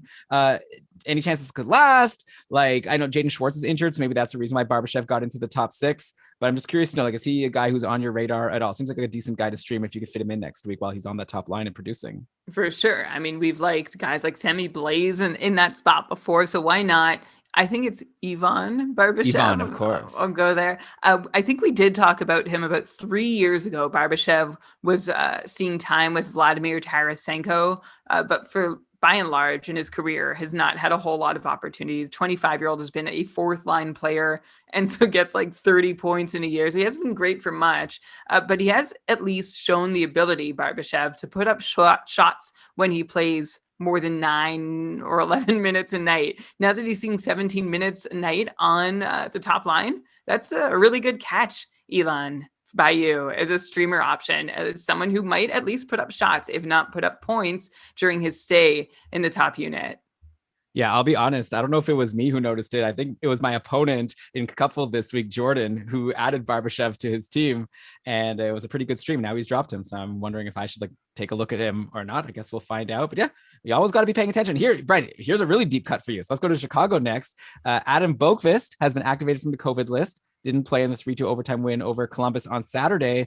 But with Boqvist out, it hasn't been Duncan Keith on the top power play in Chicago. It's been a guy named Nicholas Baudin, who has been on the top power play on Chicago for the last couple of games. He's had no points from that top power play, but it doesn't matter because he has 2 goals and an assist in these last 2 games. Plus, this upside for power play production while he's there. I don't know if when Boqvist returns, if he takes that spot that Baudin has been in, but this is definitely a guy who I know we've never talked about before. So Brian, who is Nicholas Baudin? Because Chicago has a nice schedule next week: Monday, Wednesday, Friday, Saturday, and that's 2 games versus Detroit and 2 games versus Carolina, who haven't been seeing the best goaltending with Petr Mrazek out. So is this Nicholas Baudin guy worth a stream, or maybe should people just wait and see some practice lines, see who knows, it could be possible that we say go look at Nicholas Baudin and then Boqvist comes back and Baudin is healthy scratched, right, to make room for Boqvist. So I don't know what's going to happen, but he's definitely a guy I had to bring up since he's been producing and he's in a cool role. Yeah, a cool role exactly for Nicholas Baudin, who usually when you say, who is this guy? I'm going to be honest, I've heard of them before. I can't say that about Nicholas Baudin, who I guess is the better option than Duncan Keith to quarterback the top unit, at least momentarily. I did read the review on The Athletic of his game from Mark Lazarus and Scott Powers, who mentioned that he had this brutal giveaway at the blue line but then made up for it by scoring a goal himself, as you mentioned. But who is Nicholas Baudin? Drafted in the first round, 27th overall in 2018 by Chicago. He's small, 5'11", 168, and had an offensive resume from his time in Drummondville of the QMJHL in his junior career. But of course, who doesn't have an offensive resume in that league? Meanwhile, he turned pro last season and had 15 points in 59 games played with AHL Rockford. So I don't know if there's any excitement here for Baudin. I'm going to be honest. I'm just going to watch. He's been deployed as a bottom pair guy so far. Fun to see somebody brand new get a look on the top power play. But keep in mind, regardless of who Baudin is, it's been a while since anyone has reliably produced from that top power play quarterback position in Chicago. So that alone is reason for me to just be whatever. Did you chuckle when I said that? Well, I didn't chuckle, but I did made a little, I don't know. Because, my memory is a little bit longer. Eric Gustafsson had that amazing year 2 seasons ago. Last year, I remember Duncan Keith was really rocking at the end of the year after Gustafsson got traded. So it is a place where we've seen some success. Not really this year so far. I agree with you there. But anyways. You say rocking. I think it's relative. I think he had 7 points in his last 7 games of last season. I don't know. You can go check the final 2019-20 numbers for Duncan Keith if you care to. Anyways, I agree with you. I'm not adding Baudin. He's a name and I'll watch it. And if he keeps producing, then maybe I'll reassess. Right now, I would need to see a little bit more, even with that good schedule. Like I said, Boqvist is coming back, so that might shake everything up. Okay, here's an even deeper cut. Here's a guy I guarantee you've never heard of, Brian. There's a player named Reese Johnson who played his second ever career game for Chicago on Saturday, and he had 5 hits. He only played 7 minutes of ice time, and he had 5 hits. His only other game was earlier this season. He played on January 31st, and he had 7 hits in that game. So I don't even know if this guy is going to get in the roster more than once every 10 games. But if you're in a categories league and you need hits, and then you see, Game Day Lions tweet showing Reese Johnson on the 4th line in a wing spot, you're it seems to me this guy's, he doesn't matter how many minutes he gets. He's going to throw 5+ hits from this 2-game sample, at least. So just a name to know. We always want to keep in mind who are these huge hitters in the league. And I think there's a new one, if he plays, named Reese Johnson. Okay, great to know. So we've got Ivan Barbashev, Nicholas Baudin, and Reese Johnson. Yeah, rank them. As the 3 guys who we've mentioned on Keeping Karlsson this week, who I will be shocked. Someone send us a clip if anyone else has talked about them. But that's the level of depth you get on our show. Speaking of hitting, can I just go back a bit and talk about Miles Wood, who someone in the chat mentioned, this is just my opportunity to go back, that he's known to hit, which is true. And that would be another reason to value him as someone to roster. But this year he has just 2 hits in 9 games, when last year he would pace for about 1.5 hits per game. Another player whose hits have totally fallen off, and we did call this at the start of the season, is Mark Borowiecki over in Nashville. He's playing less. And he's hitting less. So if you still have him, he's averaging just over 2 hits a night, which is great, but it's not the 4 or 5 hits a night that he once upon a time did. Back in 16-17, Borowiecki had 352 hits in 70 games, which is just nonsense. So if you're holding him based on his reputation, you could probably let go. He's had a few hits a night for his last 3 games, but perhaps you might be better served with Reese Johnson. Yeah, Borowiecki like was only rosterable when he was getting your 5+ hits a game because he was doing Yeah. nothing. So yeah, Yeah, but I wonder if some people are still just relying on his I agree reputation with and you. haven't checked his numbers. Get him out of there. Stream in Reese Johnson whenever he plays. If it's once a week, you'll get all your hits that you need.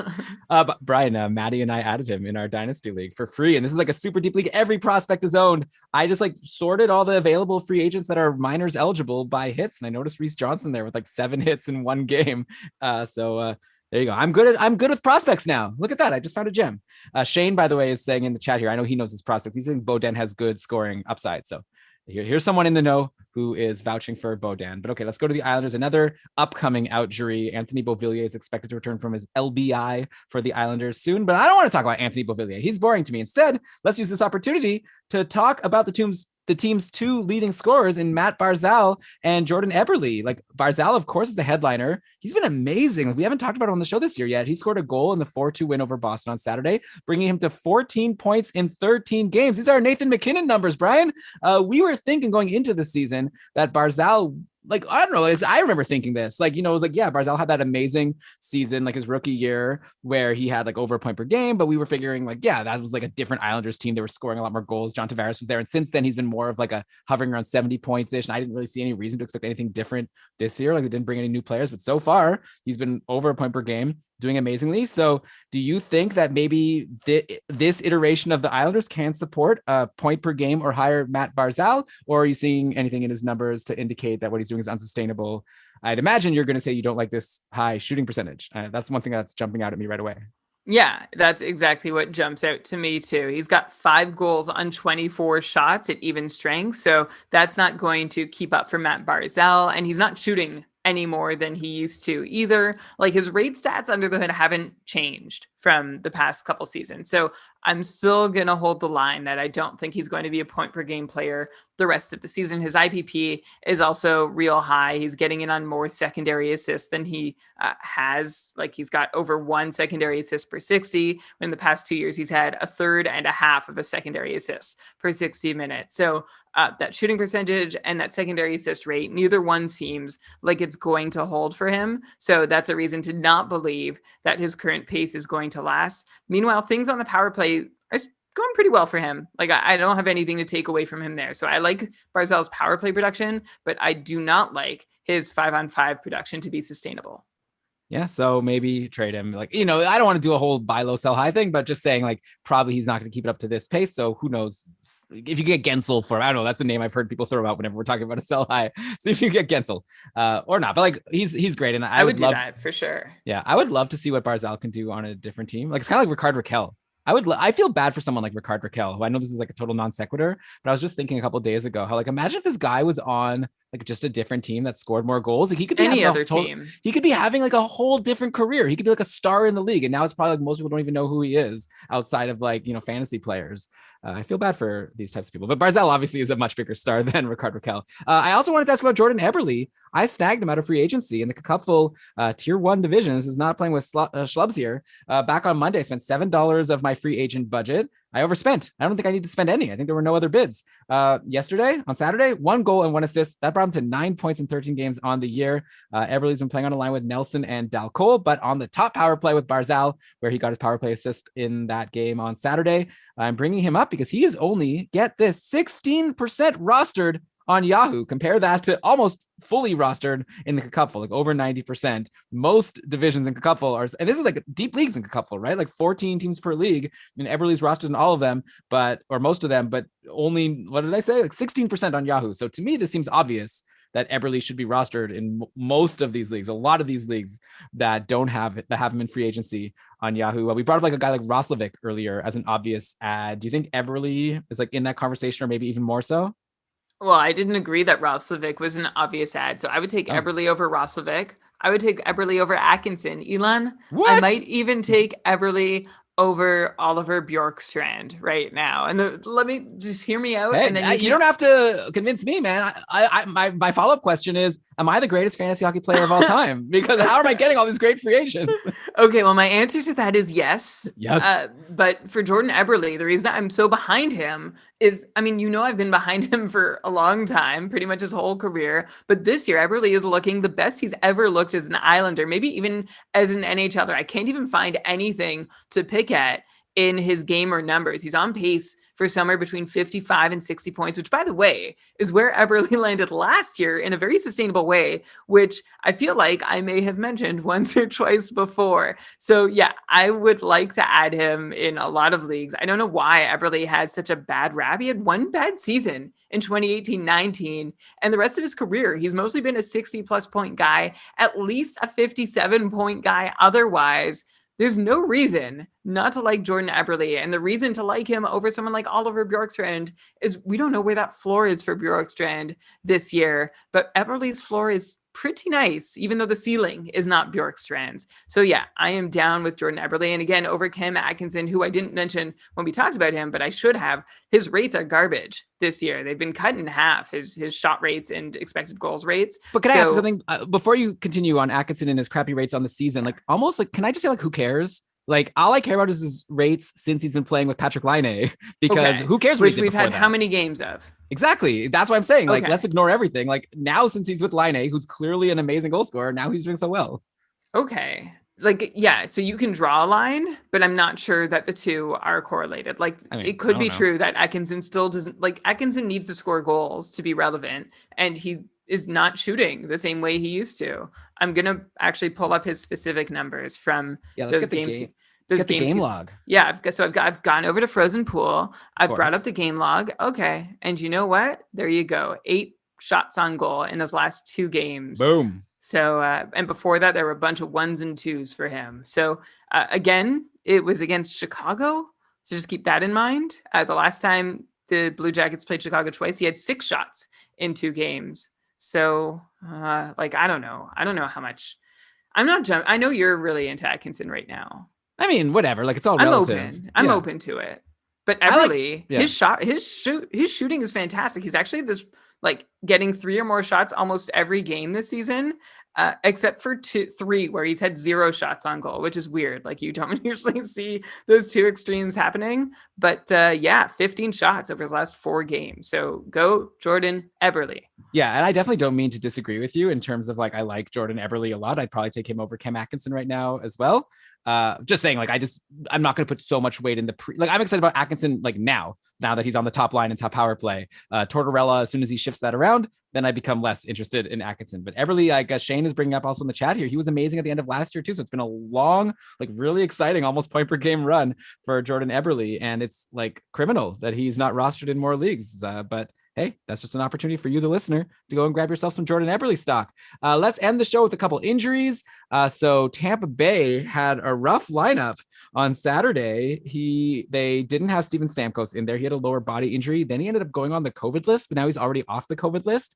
So I guess that was a false positive, but he might still have a lower body injury. Seems like Stamkos is going to be back soon. Like, maybe he'll miss one more game, or maybe not even. So let's not worry about him. But Anthony Cirelli, we just got an update saying he's regarded as week to week with an upper body injury, which is a real bummer for Tampa, because obviously they're still without Kucherov, and Cirelli's been, like, a really solid piece for them all season long. So we could take a look at the lines from Saturday, which I guess don't matter too much because Stamkos will be back, but, like, it gets really thin when you lose these pieces, right? It was Palat, Killorn, and Point on the top line. So Alex Killorn got the Stamkos spot, and that's something to watch moving forward if you could get Killorn. He was also on the top power play with Palat, Point, and Hedman and Sergachev, 2 defensemen on the power play. And then they shook up some other things. Barclay Goodrow was playing with Pat Marone and Yanni Gourde, and Pat Maroon, I should say. Tyler Johnson with Coleman and Matthew Joseph. So it's all kind of boring, I guess. What's my question here? I don't know. Like, Cirelli, he's injured. That's a bummer. Does anyone benefit from this, or is it just kind of just bad news for everyone? Yeah, I think it's probably bad news for everyone. like this really exposes Tampa, right? I mean, good for them. They've got that.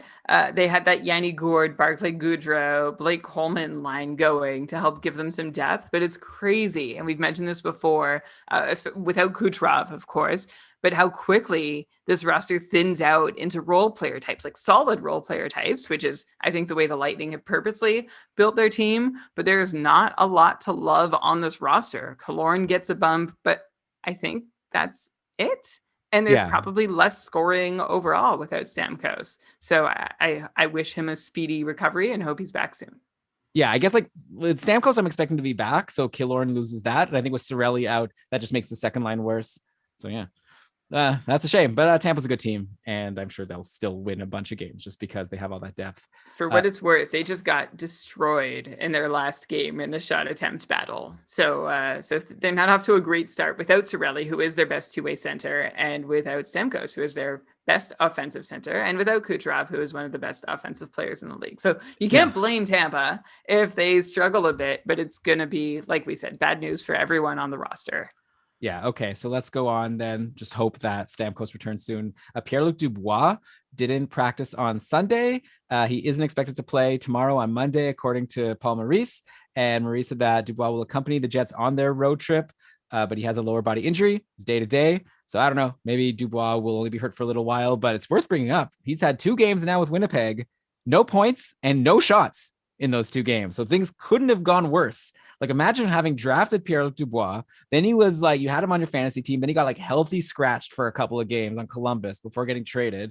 Then you find out that, okay, you're going to have to wait like 2 weeks or whatever it was before Dubois is going to get into a game. You wait all this time just for him to play 2 games and have nothing, no points and no shots.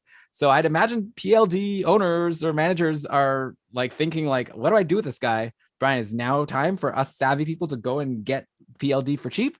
Or should we just be super worried? Because now he's injured also. So it's like the best time to get him if you think he could get back to what he was showing us in the playoffs last year for Columbus. Yeah, and Paul Maurice's injury update on Dubois was not terribly helpful either. It was just like, yeah, it didn't happen during a game. And it was just like something, it wasn't quite a direct injury. It's just something that happens over the course of a career. So I don't know what Dubois' injury is. It doesn't seem like it'll be too long. And yeah, I'm not giving up on him. I think in the meantime, it's good news for Paul Stastny, who made instant work of getting a nice opportunity to play with better line mates than he was slated to play with on the third line. So that's good news for Stastny in the meantime while Dubois is out. But when Dubois is back, honestly, I'm not going to read too much into his first 2 games. It's like, this is like training camp, right? Like this isn't training camp, but he missed so much of the start of the season by either not playing in Columbus or not trying to play in Columbus. He actually only had 7 shots through 6 games. He actually only had 7 shots through 5 games with Columbus, and of course, very limited minutes too. So I expect he's going to be fine in Winnipeg. It might be a good time to go and kick tires, although anybody who has been holding him all this time, they're going to be pretty attached to him. Oh, I disagree. I think if you have like Jack Roslovic, I'll bet you can get PLD if you want him right now. So yeah, I would do that 100%. I feel like people who still rostered Dubois and have rostered him throughout this might be like falling victim to the sunken cost fallacy, where it's like, oh man, like I've held on to this guy so long. There's no way I'm about to let him go before I'm sure he's not going to produce. I don't know, Brian. I guess like it depends like who has the ear of the listeners better. I feel like when I'm fielding questions on Twitter, it's more like, I want to drop Dubois. He's doing nothing. You know, like I feel like all these Dubois managers are more like so close to dropping. And then if they get an offer for someone good, they're like, oh, thank God I get something for him. You're thinking it's more like they're super attached. Obviously, this is like a big group of people and there's different people in this group. But I think if there's a lot of fantasy managers who would be happy to unload Dubois if you give them just something. Great. Yeah. So go ahead, give him Roslovic, give him Kempe. Yeah. I guess I can't disagree, but it is a little concerned. Like you're not taking no risk there because both Roslovic and Kempe are doing really well. In the chat, by the way, I was thinking this, but I didn't say it. I wish I did. But Adam, Brian, you talked about how like Tampa got killed in the shot share on Saturday. Like you kind of buried the lead. They won 6-1 against Florida. They're fine.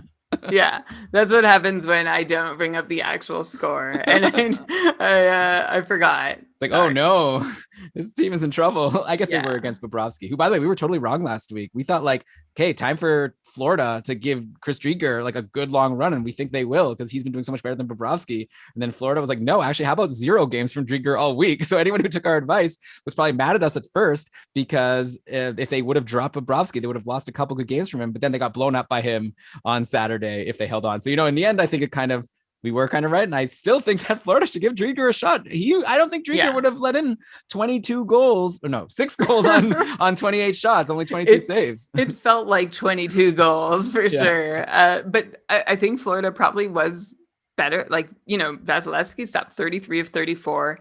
And I guess like it would have been instructive for us to revisit this box score while talking about Tampa without Stamkos and Cirelli. Multi-point games from Jamel Smith, Matthew Joseph, Tyler Johnson, and of course Andre Palat is the most relevant of that group. So I don't know. I wouldn't but I feel like that was just because Bobrovsky was bad. So I'm not about to go ahead and grab a bunch of Tampa depth guys because someone's got to score in Tampa. I don't think someone's got to score in Tampa.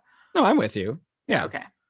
Okay, so Brett, I think this takes us to the end of the show. I had Erik Karlsson listed, but I don't want to. We talked about him already at the start of the show. He's concerning, right, Bradley? Very quick. We talked about like Falk versus Karlsson, and I said that I think I said Falk. Like, do you see anything? Okay, fine. Let's just talk about him quickly. Like, do you see anything to be optimistic about with how Erik Karlsson has been playing? Like, is there any underlying number that you can say, no, he should be doing? He has 4 points now, 4 assists in 13 games. Okay, let me just edit that. Let me just do it again. He's got 4 assists in 13 games now. Give me something. Like, we can't be recommending for people to drop Erik Karlsson, right? Like, please. No, I'm not. Okay, it depends on your format, and you can write us with a specific question. But like, there's so many reasons to be worried about his play. He doesn't look like a 70-point player. Obviously, that goes without saying. I'm not going to even suggest that remains his upside. I think right now you're hoping that he can just do the 60 he did last season with only 13 power play points. And so far, like, he's still playing, averaging 25 and a half minutes a night, although he only played 18 and a half minutes. Oh, well, he got injured. Sorry. Let me just start over.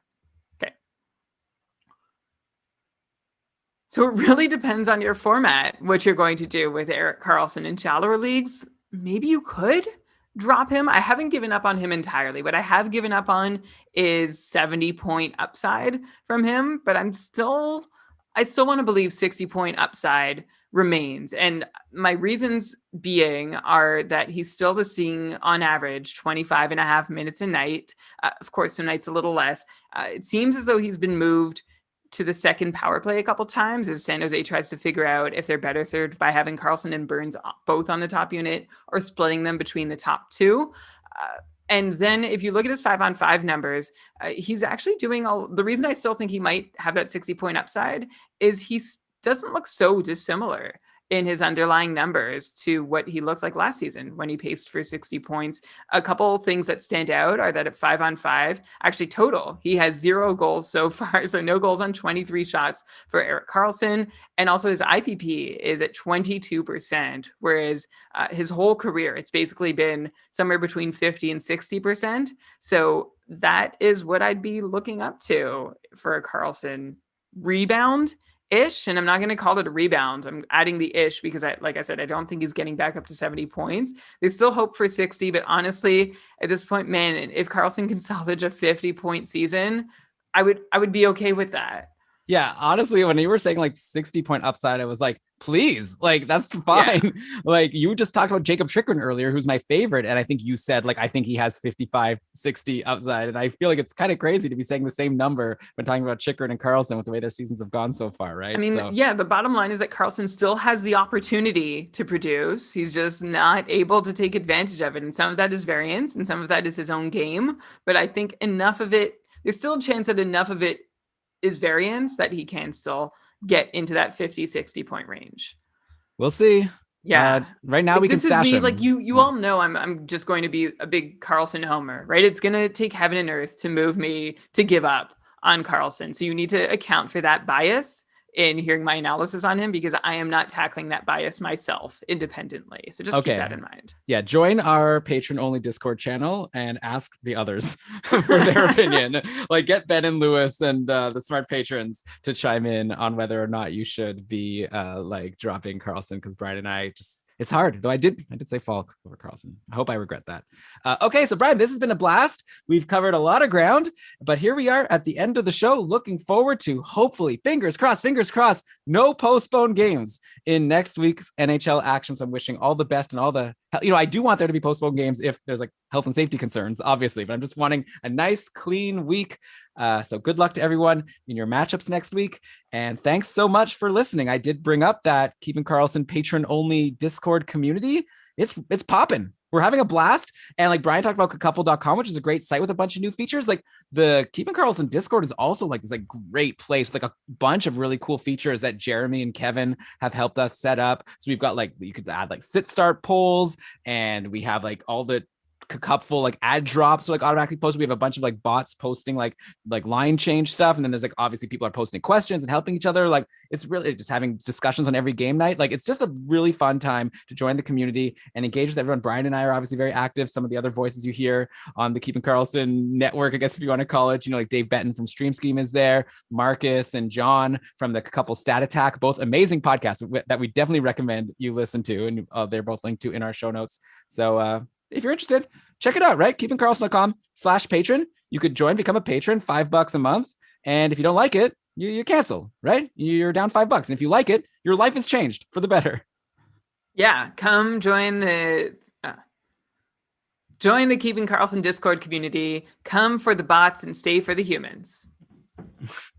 You mentioned the bots. I thought no, it's funny. It was just okay. The door was opening at the same time. Oh. Okay, yeah. Okay. But okay, with that, Brian, I'm ready to wrap this baby up. So let's cue the outro music. And why don't you go ahead and read us the credits?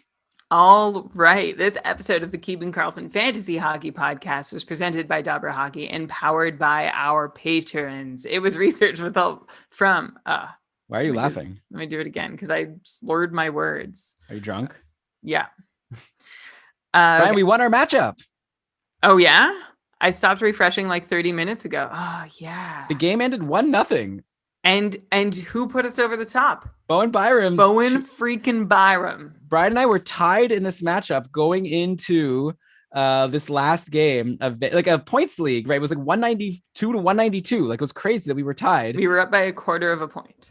And then we streamed in Bowen Byram. It was basically our Byram and Kadri and William Karlsson versus our opponents Marchessault and Donskoy. And we just streamed in Byram. We wouldn't have had him. And yeah, Byram's 5 hits and 3 blocks were enough to give us 2 fantasy points. We ended up winning by 1.75 fantasy points. Yeah, it sucks for our opponent because the next, like, we are the only team that scored higher than them this week. The next highest team was 20 points back. The next highest team was like 60 points back. So life is good, man. I mean, like, obviously there's a lot of problems in the world, but my little pocket of the world is very nice right now. Let's see what happened in Dustin's matchup. If he's still undefeated to close the loop from the pre-show. Is he still undefeated in Tier 1 Cupful? Dustin is... pending stat corrections, Dustin is still the only undefeated team. 192.5 to 192.15. Holy cow, that's a tight matchup. He won by a save, 0.35 points. So Semyon Varlamov got him 90 saves this week. James Reimer got his opponent 34 saves. So, and Antti Ranta had 30 saves. Yeah, but Ranta stunk yesterday. Ranta had a really bad game. But he still netted positive, a half a cupful point, which looks like it might have been the difference in this. That's wild. Brian, since you're reporting on this, how did my team do this week since you got the page up? It's not loading. I think it was already loaded, right? Like, because you were on the page with all the scores. Well, you won your matchup because, you did great. 235 points. You had 9 more games played than your opponent, and you beat them by 55 points.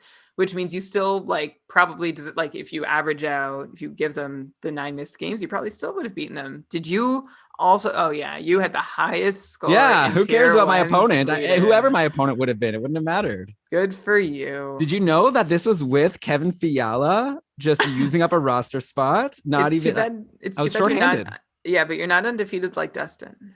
Yeah, Dustin beat me by like 2 points, but we already discussed this. So what did I say? Cue the outro music. Why don't you go ahead and read us the credits? All right. This episode of the Keeping Karlsson Fantasy Hockey Podcast was presented by Dabber Hockey and powered by our patrons. Logo art by BrandonWeeb.com. Outro music by Pat Roach. This episode was researched with help from Dabber Hockey, Frozen Pool, Dabber Prospects, Natural Stat Trick, Evolving Hockey, Cap Friendly Charting, Hockey Reference, Hockey Viz, Hockey Database, Elite Prospects, Roto World, and Yahoo. Great job as always, Brian. Stay tuned for short shifts coming out in a couple days. Brian, we've got a patron cast. We didn't even mention that. Patron cast on Wednesday. We're going to answer all the patrons' questions. Not too late, again, to become a patron and join us for that. So I'm going to talk to you a lot, and we're going to have a lot of Keeping Karlsson content coming out in the next little while. But what should people do until they wait? What should people do while they wait for it all? Well, I just ask that they remember one thing, and that's that fantasy hockey is for everyone. Wow. What a fun time. Reese Johnson. Brian, are you going to make the episode title with Reese Johnson? The chat room's been buzzing about him. Oh, yeah. Since I brought him up. Okay. Reese's Maybe you can make a Pieces. reference to Reese from Malcolm in the Middle. I mean, I think the candy is the more likely reference. Yeah, okay. So something about hits and Reese's Pieces. Is there like can you put something there? Hitting and Reese. If you could get those things in there. If I can get hitting and Reese in there. I feel like Malcolm's mom would often hit Reese because he was such a jerky kid. I don't remember if there was like I feel like there probably child abuse wasn't on that show. Yeah, my guess is that she definitely did like the thing where she would grab him by the ear and like pull him across the room. You know, it's like, Mom! I'm like, Reese! How much Malcolm in the Middle did you watch? I mean, I don't think I watched like all of them, but I definitely watched a few of them. It was one of those shows I was like, when it was on, I would watch it. Did you watch enough to know when you started watching Breaking Bad that Bryan Cranston was in? Okay. No, it was like the opposite. It was more like I remember I had a friend in grad school. I actually am kind of I'm going to be a hipster here for a second. I'm old for sure. But like I remember I had a friend that told me, "Did you know that the dad from Malcolm in the Middle has a new show out? We should check it out." And I thought it was going to be a funny show, and it was Breaking Bad. Like I watched Breaking Bad episode 1, like when it like the day after it aired or something. Like I downloaded it. I didn't watch it like on cable, but like I watched it before there was any hype. So I was there right from the start on Breaking Bad. Wow, you're so cool. Reese's Reaches. Reese's. I want to look. We need to find a synonym for a hit. Well, I had OMG as my tentative title, with the G being Joel Eriksson Ek.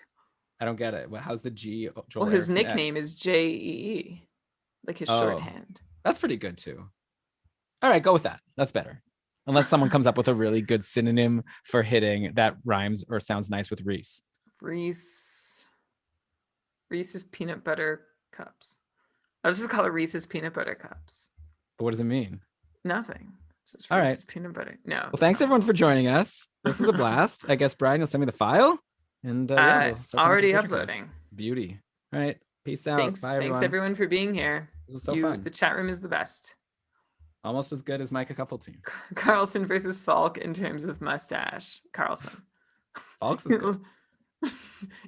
Elon, stop. Stop. Yeah. Okay. You're right. No, Karlsson is still better.